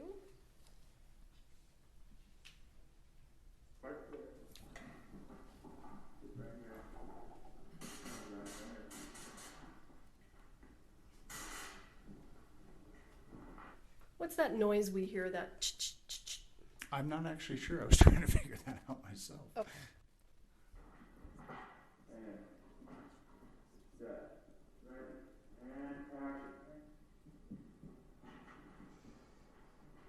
Harlan Russ? Did you get up nice and slow? Toss any weapons you might have. Ain't no iteration. Who is the person speaking? Whose voice are we hearing? It sounds like Jensen Ackles. And is he an actor? He is an actor in Rust playing one of the lawmen, is my recollection. Okay, thank you. Stand up slowly and toss in guns. Okay, we're going to do it again. And set, and action. Harlan Russ? Did you get up nice and slow? Toss any weapons you might have. There ain't no iteration you walking out of this church lesson. You stand up slowly and toss them guns. Okay, and set. And put it up.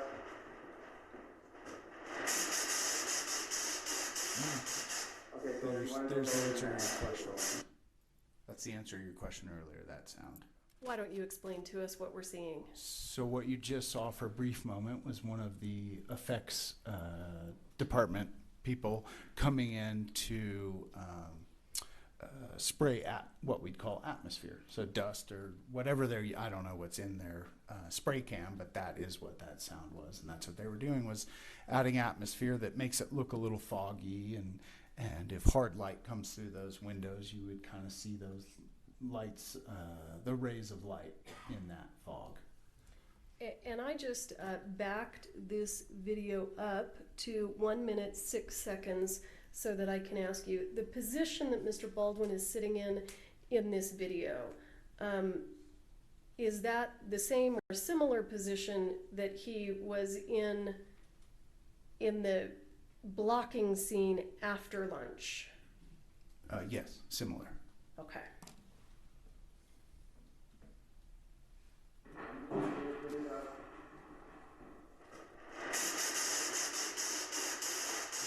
Okay, so if you want to go lower than that, do it lower. Is there any way you can come up and see me open my eyes, or they don't want? You know, let's say I'm down here like this, and when he says Harlan Russ, I want to go, boop. Okay. But you got to come down here for that. Yeah. Anyway, we'll see if we can do that. Ready? Here we go. Do you want On another take, I mean. Here we go. Ready? All right, another take. We're ready. And set. Ready, and action. Harlan Russ? Did you get up nice and slow? Toss any guns you have. There ain't no iteration you walking out of this church lesson. You stand up slowly and toss some weapons. Russ? All right, let's flip the sensor. Can we try this? So let me ask you, just so that we get an idea, where we see Mr. Baldwin sitting in the church pew, where is the door to the church? Behind the camera. From Mr. Baldwin's perspective, is it in front of him? In front of Mr. Baldwin, yes. And where is Mr. Ackles, the gentleman who is speaking in the scene? It sounds as though he's just to the left of the camera. So where would that be in relation to the door? Jensen would be in between Mr. Baldwin and the door. Okay, and if you can estimate how many feet, how big is this room, and how many feet are there from where Mr. Baldwin is sitting to the door? In that instance, because we had moved the pews around a little, so in that instance, Mr. Baldwin's less than 20 feet from the door would be my guesstimation. Okay. And who's this gentleman here that we can see in the video? That is Dave Halls. Okay, I'm going to go ahead and finish it just for completeness, and then we'll move on to our next one. Have Joe run. All right. I am now going to play what will be marked as State's Exhibit 112A. I would ask the court to go ahead and admit 112A and give permission to publish. No objection, Your Honor. All right, 112A is admitted, you may publish.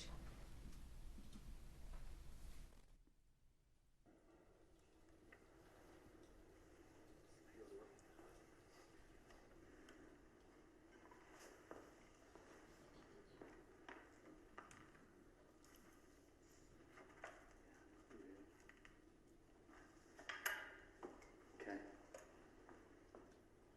Mark. And set, ready, and action. Arlen Russ? Did you stand up nice and slow? Toss any weapons you have. Again, ready? Little too wide. And set, ready, and action. Arlen Russ? Did you get up nice and slow? Toss any weapons you have. One more. You good? Ready? Set, ready, and action. Arlen Russ? Did you get up nice and slow? Toss any weapons you have.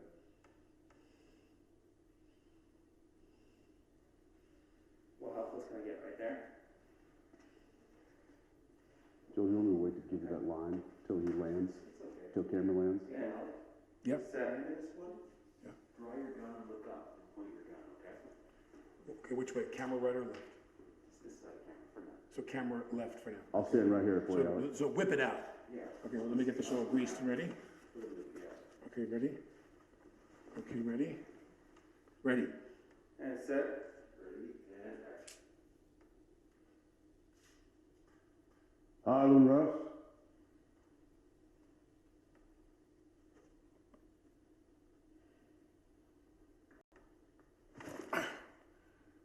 Do one more just like that. You got one more?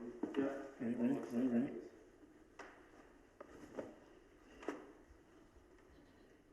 And set, ready, and action. Arlen Russ?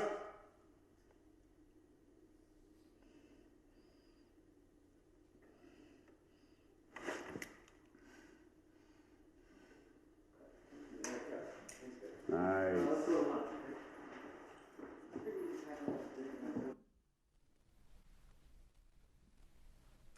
Okay, so the blocking, you can take these, thank you, Shad. The blocking that you were describing, as a person who was working in the room, were you expecting Mr. Baldwin to pull the gun all the way out? Like what we just saw in those clips? In the blocking of the ECU, What's the ECU? extreme close-up, Okay, I was not. okay, My go ahead. my understanding was it was just to kind of reveal that weapon coming out of the holster to the camera. So I think that we may have ended your description of what was going on in the after lunch session where Mr. Souza was standing. And were there other people in the church also? Yes. Do you know approximately how many people were in there? Myself, Reed, the camera operator, Zach, the boom guy was. When you say the boom guy, what is the boom? Sorry, guys. The person holding the sound boom. So recording sound for the sound mixer was in the church. Joel was shoulder to shoulder, like I had described, looking at my monitor. I believe Mamie Mitchell was to his right. Wardrobe, a woman named Doran was in there, I think, looking over Mimi's shoulder at the monitor. Halyna, Serge, my direct boss, Reese Price, who's the key grip, he's the head of the grip department, had just come in to work with Halyna and Serge. Dave Halls,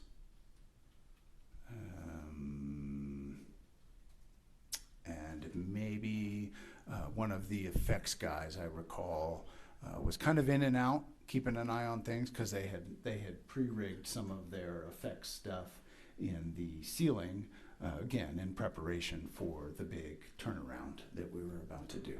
Okay. So I didn't give you a number, but I think that works out to 12-ish. Yeah. Okay. Thank you. So keep walking us through it. What happens next? So we, I guess Reed and I are trying to find the camera angle that Joel, the director, is happy with, that he feels will tell that piece of the story. I think, like I said mentioned earlier, I believe Halyna and Serge were discussing how to change the lighting for the turnaround. Reese, my boss, Reese Price, was in there. I think he had just brought in a bounce card, maybe for that insert, maybe for the next shot. We don't know what a bounce card is. A lighting apparatus. So he was going to use some of the light coming through one of the windows and potentially reflect that back towards Mr. Baldwin to help illuminate him.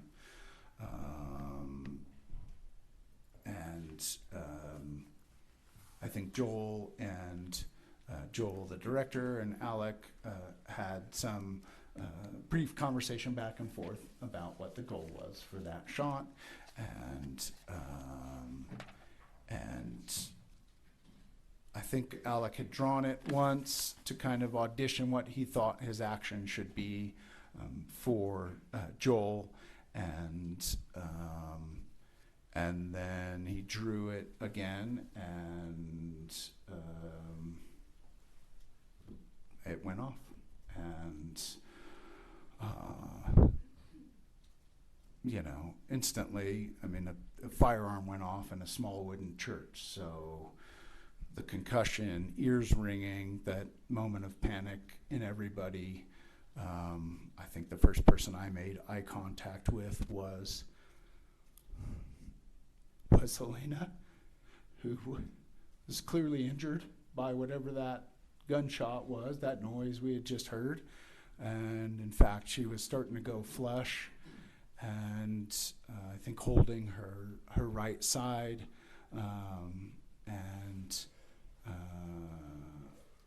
and then I think that Joel let out some sort of scream or made some noise that, to indicate he was also injured. And I think I just my attention went to Joel because he was the closest to me. I think I recall Reed and Serge moving Pew out of the way to help Halyna get to basically to lay Halyna down and start tending to her, figure out what her injuries were, or injury. And I started attending to Joel. I think I yelled out that if you can't help us, get the fuck out of here. And someone called 911, and I do recall Mimi's voice in the distance talking to 911 and telling where we're at, and I tried to calm Joel down. We had a good rapport, so I just tried to calm him down and let him know that we were going to get through it, because I didn't know what else to do in that moment. And then soon after, the medic and the best boy electric came into the church. And I'm going to stop you real quick. Mhm. The medic, do you recall her name?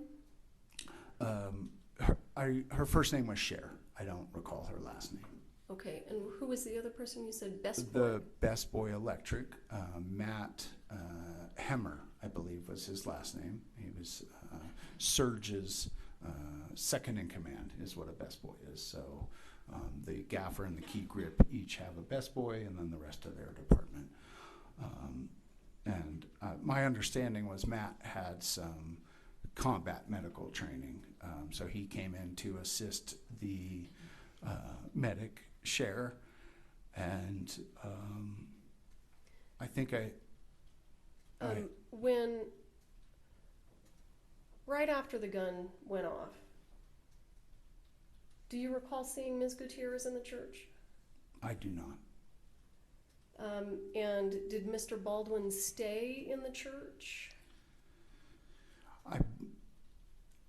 He sat down in that same pew, I think, in that moment when I yelled out that if you can't help us, you need to, get out of here. I think he sat down, and then at some point, I know I looked over and he was gone. So. Okay. And in terms of your attention to Mr. Souza,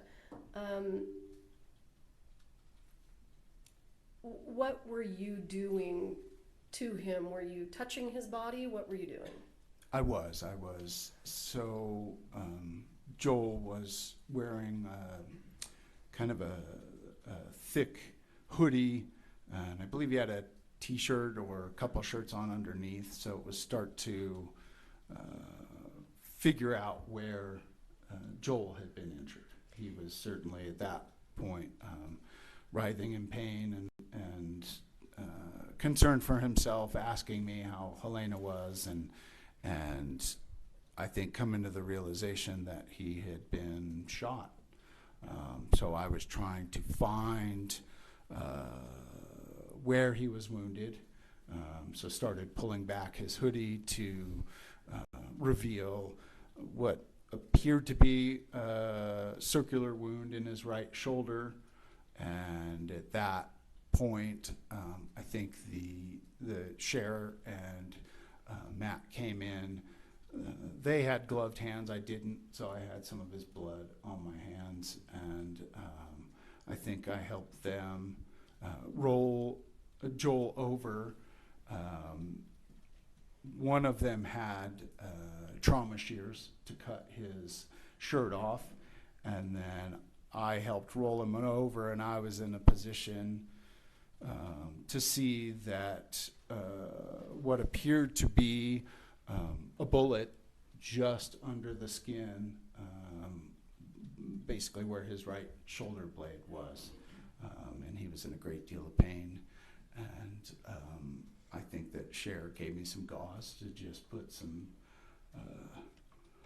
pressure on the wound while they attended to Halyna's injuries, which I gathered at that time were certainly much more severe because of her proximity to the firearm. And could you hear Ms. Hutchins? I know you indicated that Mr. Souza was kind of yelling out in pain. Did you hear anything from Ms. Hutchins? If I did, it was just, the groaning and discomfort from being shot by a firearm. I don't remember anything verbal from Halyna. Okay.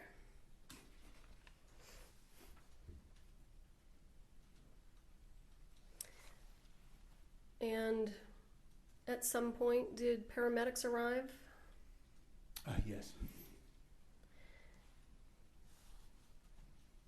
And if you know, at some point was Ms. Hutchins taken for medical care offset? Yeah, thank you, sir. I stayed with Joel until they carried him out, and what I observed was they were trying to stabilize her. I heard them call for a lifeline, so they were trying to stabilize her, to get her in a helicopter and get her to whatever ER they felt was appropriate.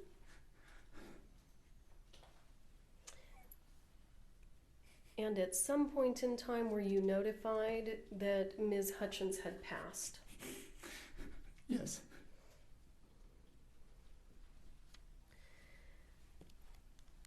Mr. Adiego, when you heard it was a live round that there was a real bullet in that gun? I don't, maybe not in that moment. I think it became clear when, like I mentioned, I rolled Joel over, helped roll Joel over to see what very much looked like a large caliber bullet just being barely held in by his skin. Okay. And is this the first time in your life that you've ever seen a bullet? No. Okay, so you knew a bullet when you saw one? Yes. Okay.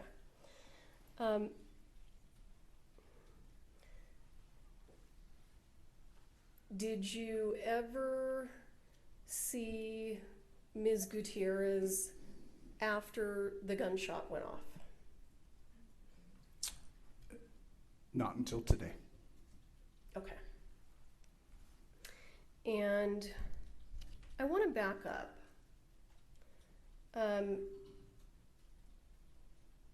The people the camera crew that walked off that morning, did you know those people? As well as you can know anyone in 2 weeks, sure. Based on your time on set and everything that you knew about what was going on that movie set, do you have any reason to believe that any of those people planted live ammunition on set? Judge, I'm gonna object to speculation, lack of foundation, and whether he knows any of that. Well, I think he can answer the question whether he has any reason to believe that they did or not. Council approach.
Sir, do you recall the question? I don't. Do you have any reason to believe that live ammunition was planted by disgruntled crew members who left that morning? I do not. And based on everything that you heard when you were in the church after lunch, do you have any understanding of who the person was that loaded that gun? Yes. Who is the person that you believe loaded the gun? The armor. And who's that person? Hannah Gutierrez-Reed. And do you see her sitting in court today? I have seen her. She's behind you, yes. Okay. And Just for the record, can you point out what Ms. Gutierrez is wearing? Gray blazer with a black collar, hair in a ponytail. Will the record reflect that the defendant has been identified? Yes.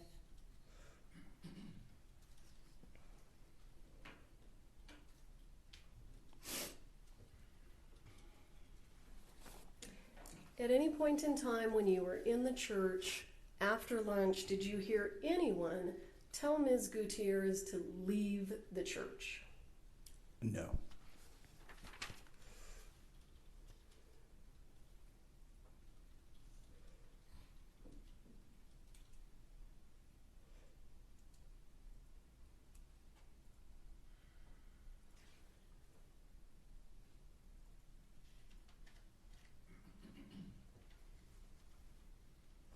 I'll pass the witness.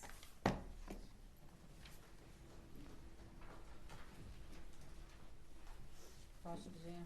Thank you, Your Honor. Sir, when you started your testimony, early on in your testimony, you talked about being on 12 prior movies with armor or something like that. Recall that? Yes. And you talked about you're used to seeing ex-cops, ex-military. Remember that? Yes. As the armor, were those all males? I can't give you a definitive on that. I think there may have been a female or two, female armor that I worked with in the past. But you just didn't, you weren't used to seeing a young 24-year-old armor, were you? A female. I wasn't used to seeing a young 24-year-old armor. And a female. That doesn't play into it for me. So whether male or female doesn't really matter in that case. Okay, and I want to get into another, and we'll work through these topics, but you've talked a lot about things that you think Ms. Gutierrez-Reed did. One of the things you didn't tell the jury is that you've sued Russ Production and Alec Baldwin, haven't you? I have. You what? Yes. You have a pending lawsuit right now, don't you? As far as I know, it's pending, yes, sir. And your attorney's in the courtroom? He is indeed. Been watching your testimony?